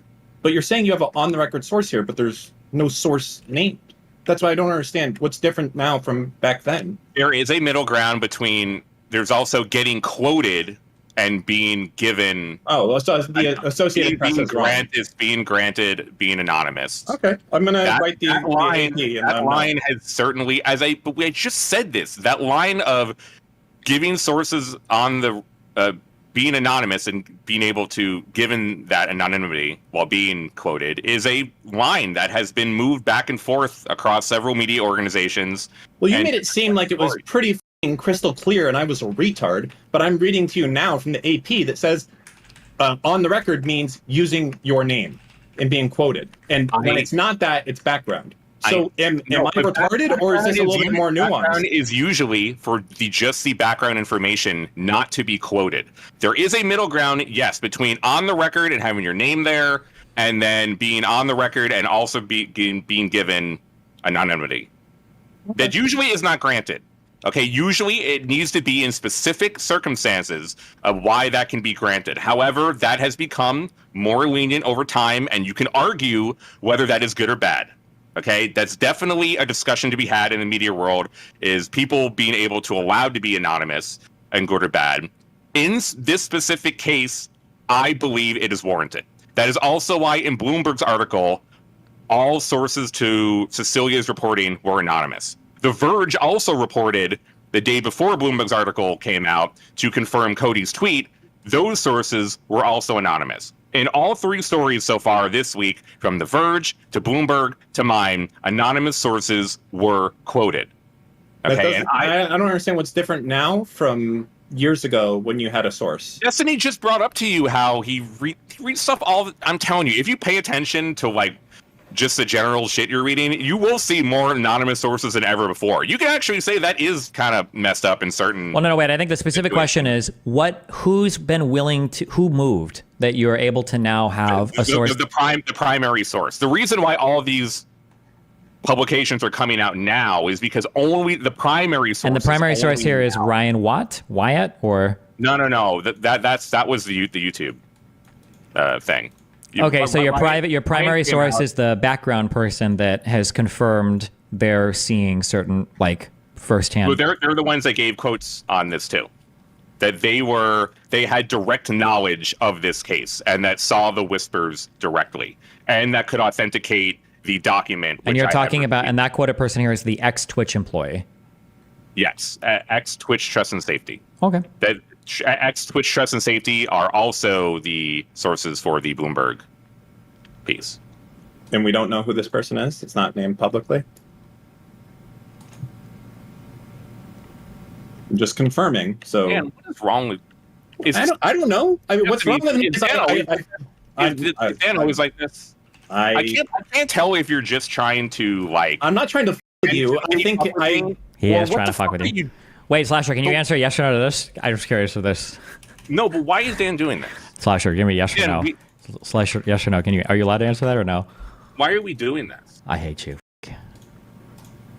Never mind. I deleted it. Don't worry about it.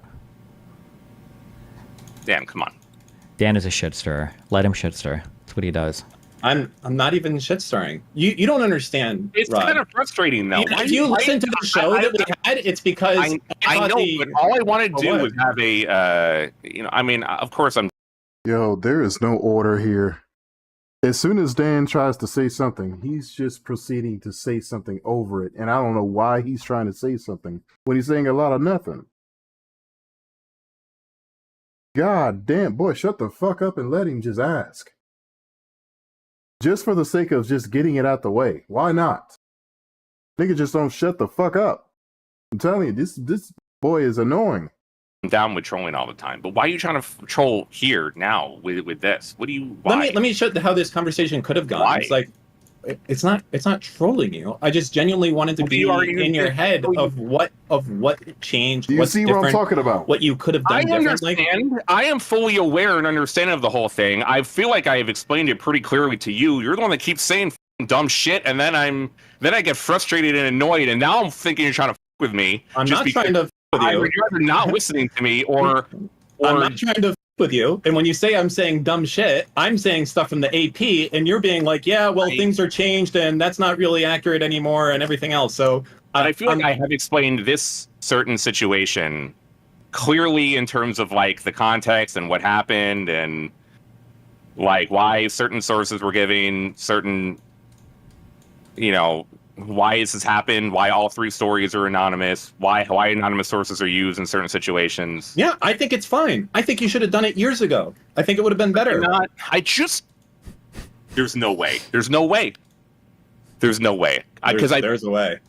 Brother, I explained in the very beginning that no primary sources are willing to go on the record. This doesn't sound like they are now either. They didn't want. I mean to be. Dan, they didn't want their comments published. That's what he's saying. They didn't want their Yes, comments no published. one will have their comments published. Well, wait, No, wait. That's not what you're saying, because you did publish their comments. They're published in this Rolling Stone stuff. You just don't have a name attached to it. At the beginning. At the time, beginning. 4 years ago. Oh, okay. Sorry, gotcha. Yeah. Yeah. No one has agreed saying, yes, you can use this on background. Forget even being quoted. No background. Nothing. Dan, do you think they Everything- should have used their comments without their consent? Everything is off the record. The point is, everything was off the record, or secondhand sources that are on the record but can't be used anyway, okay? Okay. But Dan's asking what changed from back then. So, like, do you think you should? Yeah, have used their that's the big comments? thing. Cody's tweet. Cody's ambiguous tweet, which we still have no idea what that was about. And then a document was sent to several people. Yeah. And then with those two things, that primary sources felt comfortable speaking after. Did this document exist in 2020? It's the internal report. So it was So created. did you see this in 2020? No one saw this. I've never seen an internal trust and safety report for any user in my life. Can you find mine? You're not. Why It's probably like 13 pages long, bro. why not make the tweet Cody did yourself? Like years ago, I guess, or more recently. Because I didn't feel like it was my right to do that. But you kind of like, okay, here's the thing. Yeah, I already made one mistake. Why am I going to do two? Well, I mean, you could have. I mean, I don't want. This is like pushing it. I'm not going to say anything happened along those lines. But like, you could have argued that you're like protecting kids because you had people come to you who work for Twitch and safety or whatever, and they're like, listen, here's the deal, bro. You can't use any of this in any story, but dox kids or whatever it is. And now you're like, holy shit, are you fucking serious? Well, how am I going to find proof? Sorry, man, good luck. You can't use any of this. And you're like, okay, like, I don't know. You could have put that out It there. just feels like you think it's just like some big fucking cover up, or there's some, I think it's more that area- Dan's concerned that like the morality going in here is resulting in children not being protected, like But in the they future. were, So you're trying to though. protect the original victim, right? But Yes. but what if 10 kids had gotten raped as a consequence of Dr. Okay, can we Disrespect still not- being a huge name? Can we just pull it back a little bit? All right, I understand where you're going there, but it's Sure. their primary responsibility is to protect the individual case that they are involved in. I know the thinking that people were protecting like Doc in the situation. I just don't see it. It was not that way. I do not see it that way. I'm unaware, but like Destin, you follow a lot of like journalists on Twitter. Is it normal for them to fly off the handle and just make claims with zero sources and like be well seen for it? If you know, I feel like if Slasher was to make these comments without anybody on the record or anything like that, and saying he's like, "Oh, I'm trying to protect kids," wouldn't he be seen as less That credible? would be. You can't do that. Yeah, I feel like as a journalist, like they're one of the few people who shouldn't be doing that. So I don't know why you guys. Again, I should have never made the that. first tweet. The first tweet was stupid. None of the suggested tweets are good. The initial one that I made should never have been made. That was my fuck up, which I totally admit. I have no problem people making fun of me for that shit. You know, pop my fucking pasta time and time again. I was truthful and I was earnest and hasty in there, but it was wrong to do. Yeah, I think it's fine for an ex-employee to do it because I don't think they're held to that standard of sourcing things and things like that. But I think if a journalist is doing it, I think they would be not well seen. I just want to put some full disclosure out there. One, I have known Cody for 15 years. We worked together at GameSpot and CBS Interactive as esports journalists way before he ever joined Twitch. However, I had no knowledge or any idea this was happening. He never spoke to me when he was working for Twitch. That his entire time there is as like a source in a journalistic matter. He was so good because he knew. Never talked to me. Never talked to Rod. And I had no idea this was happening. No one had any idea this was happening. I still don't know why Cody did this in this way, but he just fuck it, we'll do it live. And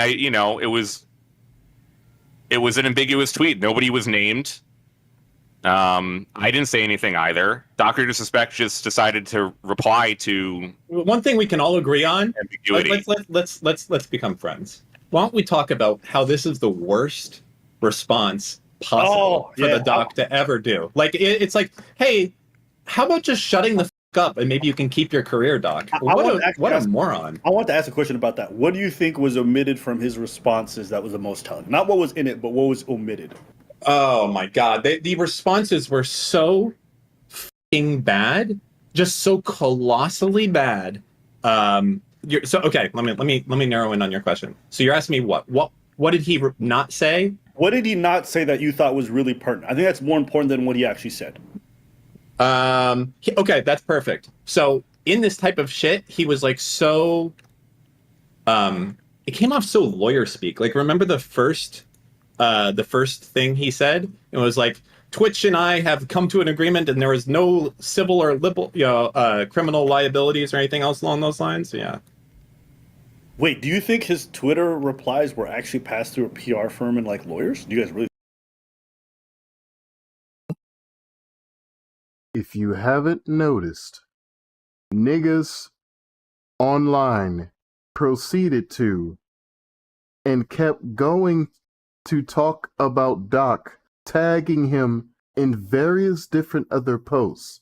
Let's not play dumb.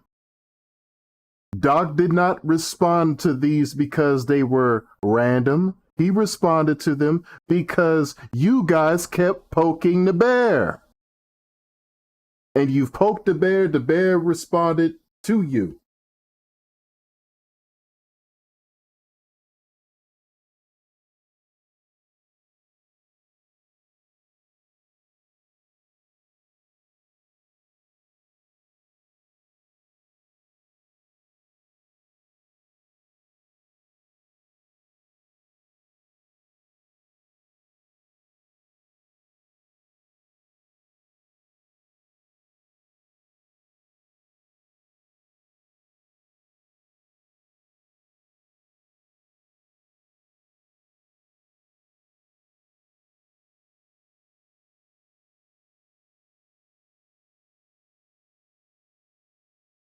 My bad. I'm sending a text message to my wife. You guys poked the bear. Then the bear's mauling your bitch ass. Maybe you shouldn't have poked the bear. You should have left the fucking bear alone. That's like people who used to make videos making threats to attack me on TikTok. I responded in kind. Then these niggas got shook and started reporting my account. Oh, it's okay for them to talk all that shit about me. But the moment I say anything in response, now you want to back down and you want to go to the white man to report me. But last I checked, the white man is the devil the Bible speak of. And all of a sudden, you need the white man to do the bidding to get rid of my account. The white man is all these things. And also good for getting rid of niggas. Interesting. Interesting.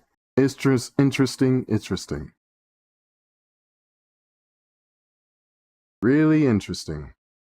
No, There's not the no. latest no. one. Not the last one. Not any of them. Well, here's the almost- question is does he have representation right now? Because if the answer is yes, then almost certainly they were. You don't think Doc can just tweet by himself without When paying this for level, permission? when this amount of money is involved, and when his deals are going to be contingent upon or the money that his agency makes, because keep in mind, if you have an agency, they're taking a cut from deals that you sign, and he's potentially nuking his career, and they've got a financial interest vested in it. I'm sure that they like are back and forth and chatting with each other about how things should be handled and what should be said. That'd be my guess.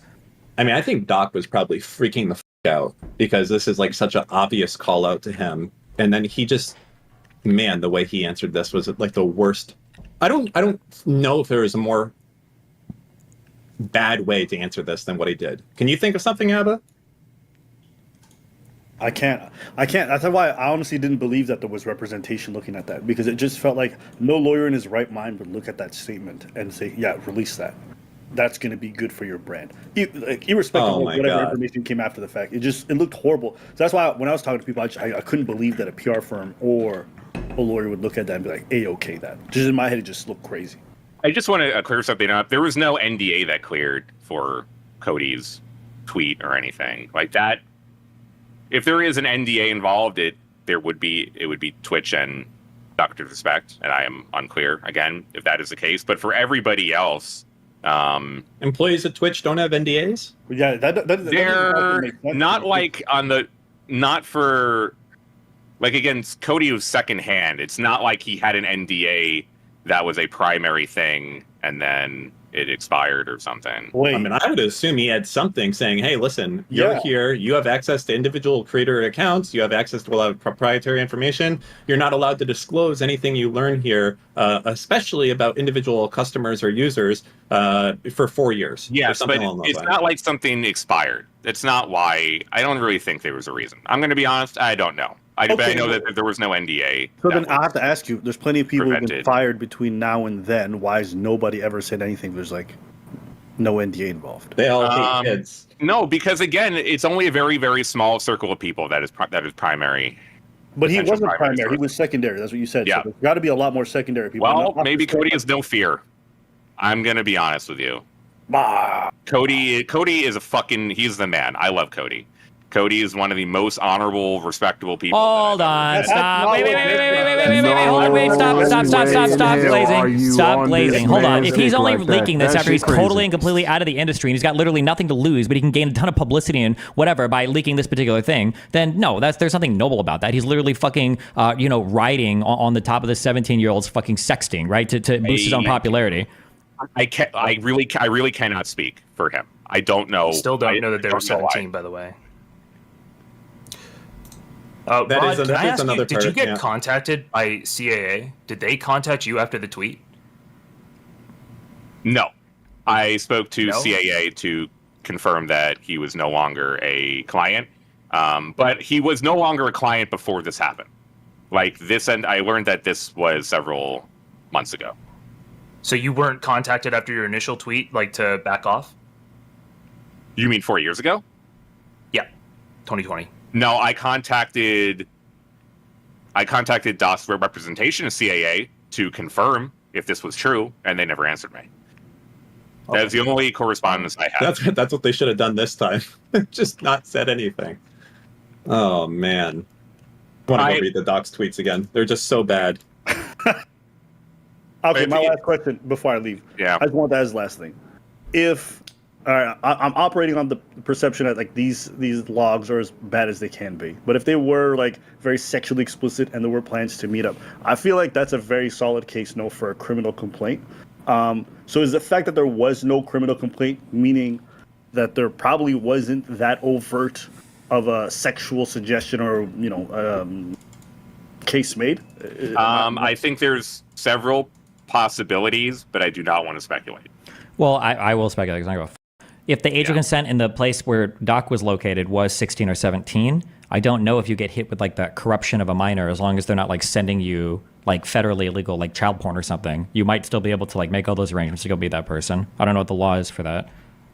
Oh, so wait, if you're talking to a minor in Florida where the age of consent's 18, but you're in like Utah where it's like 14, I don't know if that's. Well, you'd have to, if you were going to go legal, you'd have to like fight. What if TwitchCon is in a place where they wouldn't be legal? Like the place you guys were going to meet and fuck isn't legal. There's like a whole area of law where like people fight over like where's the nexus of interest or like what is the appropriate venue to sue somebody. That's not like a settle. I'm not trying to don't mistake me and say like no it definitely would be here, but that's the thing that you would probably have to fight over. And it might be that in a certain case you're like well it's fighting for the venue here wouldn't make any sense. So that is a possibility maybe. Yeah.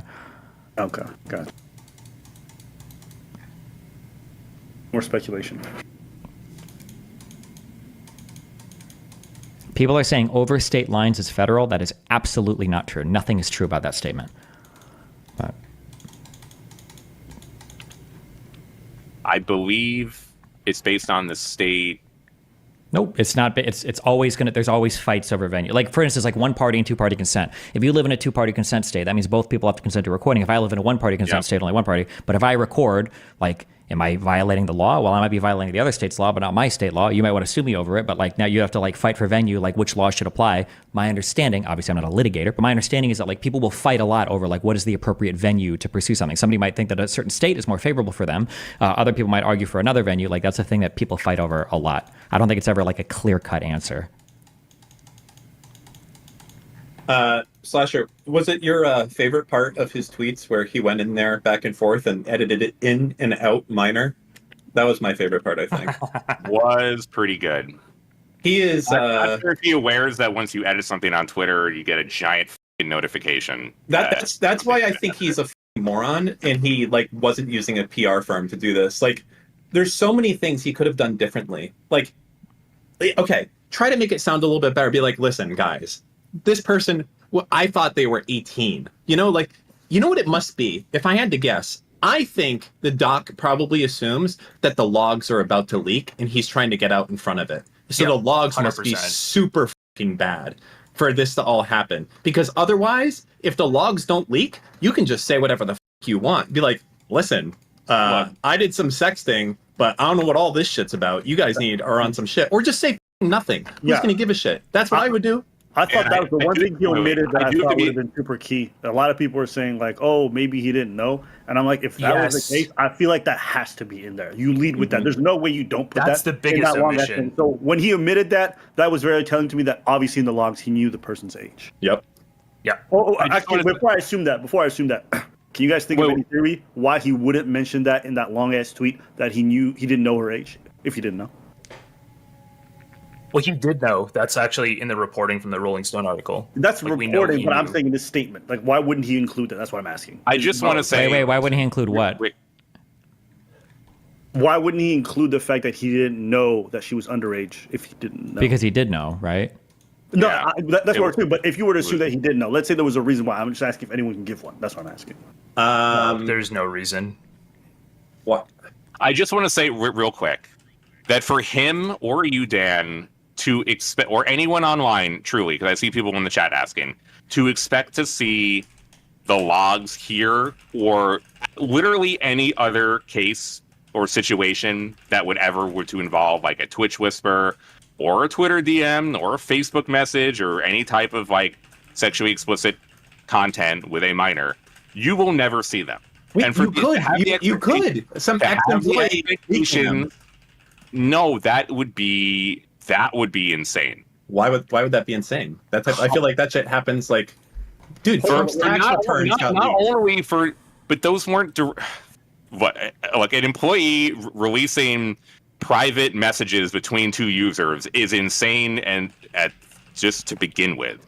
But for the extra layer of there being sexually explicit messages or media sent to a minor, and to have to want for you to want to have to see it, is not a realistic thing that you or anyone else on the internet should ever expect. I feel that's literally the Chris Hansen To Catch a Predator. Like, believe me, this shit happens. That's all the show did. It's like, because they are b-hole. You know what they say it. No, because they, at that time when they were doing the show or whatever, they were like hiring or they were using a police department to make a fake identity online and then to gather communication based off the police doing an undercover investigation. Those are two completely different things. Whenever you see like episodes didn't have the police. Remember, they let them go. Yeah, okay. Whenever you see assholes doing like pedo hunters or some shit on YouTube, that is the absolute. I mean, a lot of people think it's justice and they love it as content, but you have to be able to understand the difference between doing it as content and whatever you see as justice, and then doing it what would be the legal way of approaching the situation. And those are two completely different things. We're on a different boat. I'm not talking about Twitch being like, hey guys, here are the logs. I'm talking about some anonymous source that used to work at Twitch that was there when the doc disrespect shit happened and had a copy of these fucking shits because they were crazy, and being like, now's the time to drop that. Releasing private communication between you two users is insane. Releasing private communication between you two users where one is underage and it is sexually explicit is fucking crazy, Dan. What the f do you not understand about this shit? I actually don't get it. What are you talking about? I feel like you're trying to get like obsessively upset right now to try and make your bad point seem better. This is very common. People can censor them. Internet should be demanding private messages. No one's demanding. I'm just saying it's possible they could leak. I'm saying it's possible it could leak. I don't know who's demanding. It's from one end of the communication or the other. Either one person or the other person in the private communication is revealing. I understand, and it is possible it can leak. Yes? And Doc feels like maybe this Cody guy, maybe he has a copy of it. He's freaking the f out, because that's the only thing that can possibly explain his absolutely omega retarded response. Okay, hold on. Let me just real quick. Okay, for some reason Slasher's really bad at communicating this, okay, but I understand what Slasher's saying, okay? And I maybe might agree, okay? What Slasher is saying is, let's assume, okay, let's hyperbolize a bit. Let's say that it's a 12-year-old sexting with a 45-year-old. What Slasher is saying is that there's no sane world where somebody is posting like explicit sex logs from a 12-year-old to a journalistic outlet, because now you've just provided like child sexual fucking jerk-off material to the entire fucking internet, that I can go and read the fucking sex logs like a fucking 12-year-old. And he's saying, this is a hyperbolic comparison, but it's like the same as saying like, oh, you really think that person like made child porn to that person? I don't believe you. Like, post the pictures, show us, prove it. That's what Slasher's saying, that you would never expect. Hold on, let me post this right quick. Not post, but play this video. You don't shut your bitch ass up. Who the hell asked you, Discord about anything? Well, I think the cancellation is officially complete for Dr. Disrespect. We are never going to probably ever see the messages that are the only thing that could possibly redeem Doc's reputation, and even that, they would have to be wildly exaggerated in the media, which wouldn't be that hard to believe. But now the final nail in the coffin last night, YouTube has unceremoniously, and with no announcement that I've seen, removed Dr. Disrespect from the YouTube partnership program, demonetizing his channel, and effectively ending his future on YouTube. Now, many people have pointed out he could go to Kick, he could go to Rumble, he could go to his own website, he could, I don't know if he could go to Facebook or not. These are possibilities, and I suspect if he wants... I'm still It still boggles my mind to still see people trying to make a career on YouTube despite YouTube censorship. You do realize that YouTube is supportive of communism. I don't know why you guys are even still here to begin with, unless you guys just enjoy abuse. Here's the main reason why I'm here right now. I'm taking YouTube's crowd and carrying them over to my Rumble. By all means, I will definitely siphon YouTube's following and tell them and redirect them on over to my Rumble. I'm not staying here on this shit. I don't even care what the fuck happens to my YouTube account. I'll just let you know right now. I've got no big presence here, so I don't really care what happens. Which is why I'm pretty much reckless with my damn words. I don't care about these fags on this platform. Fuck these. Fuck YouTube and the rest of these people. I really don't give a damn. Let my shit get banned. You think I give a shit? If they message me right now telling me, here, well, we're going to have to suspend you. We're permanently suspending you. We're temporarily suspending you. Nigga, I don't care about your temporarily ban or suspension for me. Because I don't care. I don't care. You got nothing to offer me. And niggas that have nothing to offer, I don't give a damn what the fuck you have to say to me. I am a business. Just so we're clear. I get paid doing what I do. Wants to continue streaming, that's what will happen. He'll go to Kick. And I tell the truth. That's the crazy part about it. These people get paid to lie. I get paid to tell the truth. And the people that get paid to lie don't want me to have a voice. Make that make sense. Because at least he can get memberships there. He's obviously probably not going to get a quote-unquote deal from Kick, but he could earn money. I have no idea how many paying members Doc had, but it was in the many thousands. He was probably earning hundreds of thousands of dollars a month in YouTube memberships. And then sometime around, I don't know, 7 or 8 o'clock last night, even I told everyone I was a member of the Champions Club from the day he joined YouTube because, well, I didn't know any better. I thought he was hosed by Twitch, and he may still have been. I got an email in the middle of the night that said, hey, memberships are paused for Dr. Disrespect. And I was like, okay, well, they just demonetized him. Now, I don't know if YouTube made a formal announcement, but now also Twitch has also banned Nick Merckx. Now, I would be remiss if I did not mention that obviously Nick has nothing to do with what Doc did, and people going after Nick is completely different. But there is an interesting connection. It's my opinion that the only reason that this finally came out about Doc is because Nick kind of kicked the hornet's nest by saying, leave the kids alone. I know this because of all of the replies and all of the hate that Nick got, even though he was not the one that was sending any of the messages. Nick speaking out against bad behavior in a particular community was boiling them. They were fuming about it for over a year the last time he said something. Then maybe a few weeks ago. Santos, what's good? I didn't know you was even subscribed to me, but what's good? It came out, or Nick had said, hey, these, certain types of people are not real people. You're either a boy or you're a girl. And then coincidentally, a few days later, they released, somebody finally kind of leaked what the real reason Doc was banned for. Now, I assume that means they probably didn't have anything on Nick, and they figured the best way to hurt him would be to hurt his friend. These people who are moralizing on Twitter about it and celebrating it, they never cared about protecting kids. They never cared about what Doc did. They cared that Doc's friend dunked on the LGBTQ community. And I concede that does not untext somebody that Doc should not have been texting, right? That does not undo that, okay? But the motivations of those involved are not quite as pure as they would want you to think.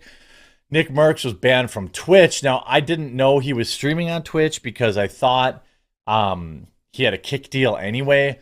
But Nick Merck said that he was banned for using the word transmission on Twitch. Maybe because he was on somebody else's stream and he had said it.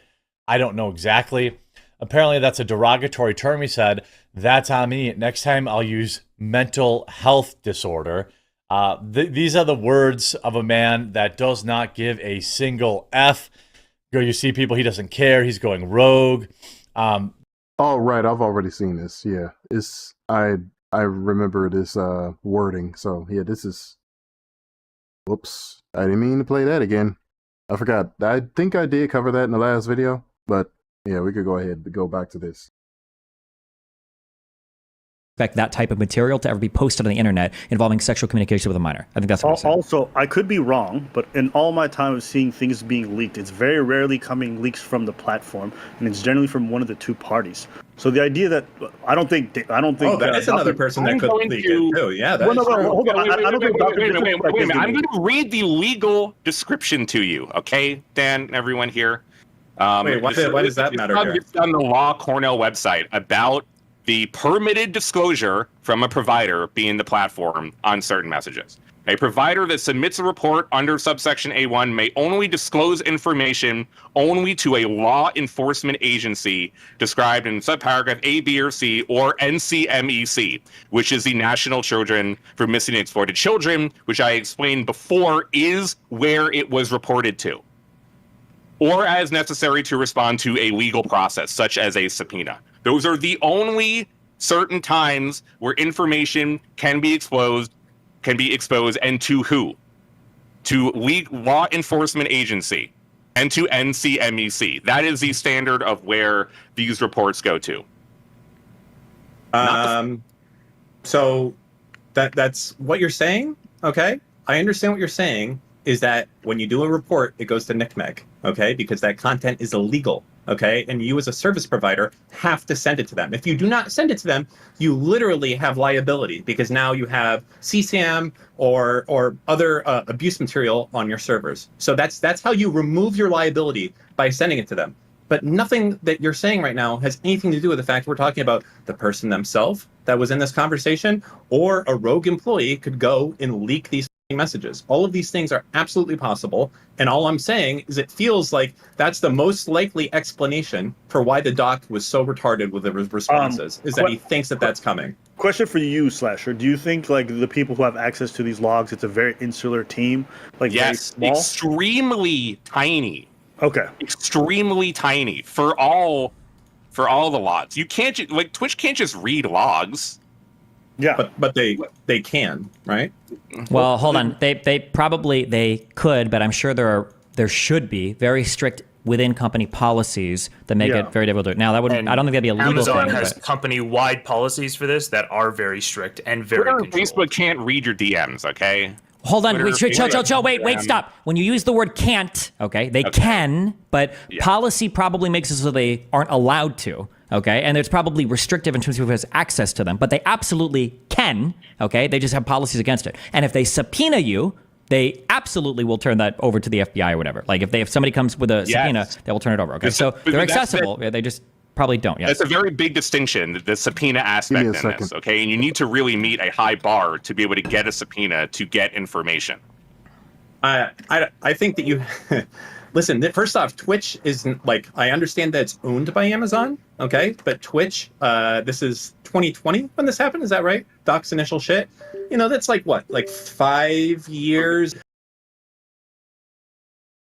I'm not sure that they have the full audit trail of everything going on there. I think that if you're like a fucking pretty decent systems administrator, or you're like just a guy that's working on the trust and safety team, I'm pretty sure that you could exfil that data and no one could know that you could do it. Wow, hold on, wait. If you're talking about, first of all, if this was 2004, you'd be right for probably every single company. But today, if you're working for a major company, I would be shocked unless there is a huge error or a huge fuck up or some zero day on some router or box or some server somewhere. Generally, I would be very surprised if like anybody in a major tech company could just access whatever they wanted and just like dump a database somewhere. Like, oh shit, I could just do this. I'm not saying dump a database anywhere. I'm saying someone on the safety team that had access to this data, and as they're looking at it on their computer, could literally take a fucking photo with their phone. Okay, Okay. Sure, but I'm say sure two who things. even has access One- to that particular data is probably very heavily restricted. Would be my Yes, guess. not only is it very heavily restricted, but there is like people can see who accesses it and when. You know what I Which is mean? why I said the Twitch safety team would be a former employee that had access to it. I know, but what I'm saying is it can by the security team, everyone can see who is logging in and what they're doing, Yes. and there's very likely it could be told if there was a screenshot that was taken. From your phone? I am saying Twitch would have a list of like from 10 30 people years who ago? could have possibly accessed that information. It is and very they could difficult. run down those 10 people super easily. Yeah, is what not we're saying. only is there a very strong chance that that person is definitely going to have sued and have their life turned over. What do you think would happen if such a source were to leak this information? It would hurt the potential investigation by law enforcement. Wait, Would why? you want to? Because whatever potential investigation that law enforcement were to be doing on a case, there's definitely a possibility. You know what, that Slasher? it could Let's be- go ahead. We'll put my it could be retard tied. against your fucking journalism degree. I'll bet you Oh, God. $500 that the Oh my logs God. leak before the end of the year. Okay, look, I will take that bet. All right, we're on. What? How much are we betting? $500. And that considers a portion of the logs leaking. Okay, I'm not saying the whole thing has Actually, to. more. No, What? more For what? for the bet. Said I more. wanted more money. Raise it. Oh, Jesus. Let's do $1,000 and I'll No, hold it in not escrow. enough. Not enough. Oh, You're just I trying feel to like raise it. you're No, trying to make it. No, I'm so I'll- confident. okay, I will do this bet. You deserve Hold like on. you deserve like 2 or 3 to 1 odds, or even like 10 to 1 odds. But if you just want to go straight up, we're f***ing, let's just go. Let's just go to like 10K or something. Bro, Slasher went from like a humble journalist just trying to make it to now like big in it in the bet. That's I feel crazy. like he's think you trying can cover to. 10 to 1 odds on 10K. Yeah. Oh, my God. Wait. So who gets the odds in this case? Is that No, me, Di? you should, but you're too stupid to understand what is happening. So no, it's just straight up. Okay. Listen, I don't think you have $10,000, but if you do, I'll happy to escrow that with him. I'll do $1,000 also. Okay. But this is an escrowed bet. Cool This for is- you to insult my personal. You don't know anything about me, Dan. What? I'm not saying anything about it. I'm betting that the logs will leak, and you're okay, calling me well- retarded, saying that it's not possible. We'll say 10K. It's so absurd. I actually can't even believe We'll it. say it's 10K and I'll DM you both privately to set up the escrow, okay? You want to do it, Slasher? All right. Did you guys see the tweet from a guy named Relum who said he worked there and he had access to most of the data information? All I've been told about that guy from multiple trusted sources that are within and ex Twitch is that he should not really be trusted. Okay, he's just yapping. Gotcha. There are many Twitch and ex Twitch employees that are not happy with him right now. No, it does not seem like he is a very reliable person. But hold up, did he work in the data? I've not spoken to him. I do not know anything. I don't know. Okay, Destiny, did you see this guy's tweet? Show me which tweet? I'm gonna give it to you so you can read it because it's Okay. yours. Just real quick, Slasher, I don't know if you heard Abba's question. He said, did this guy work in trust and safety? Can you confirm that for us? That he worked in trust and safety? Look, just go read the piece.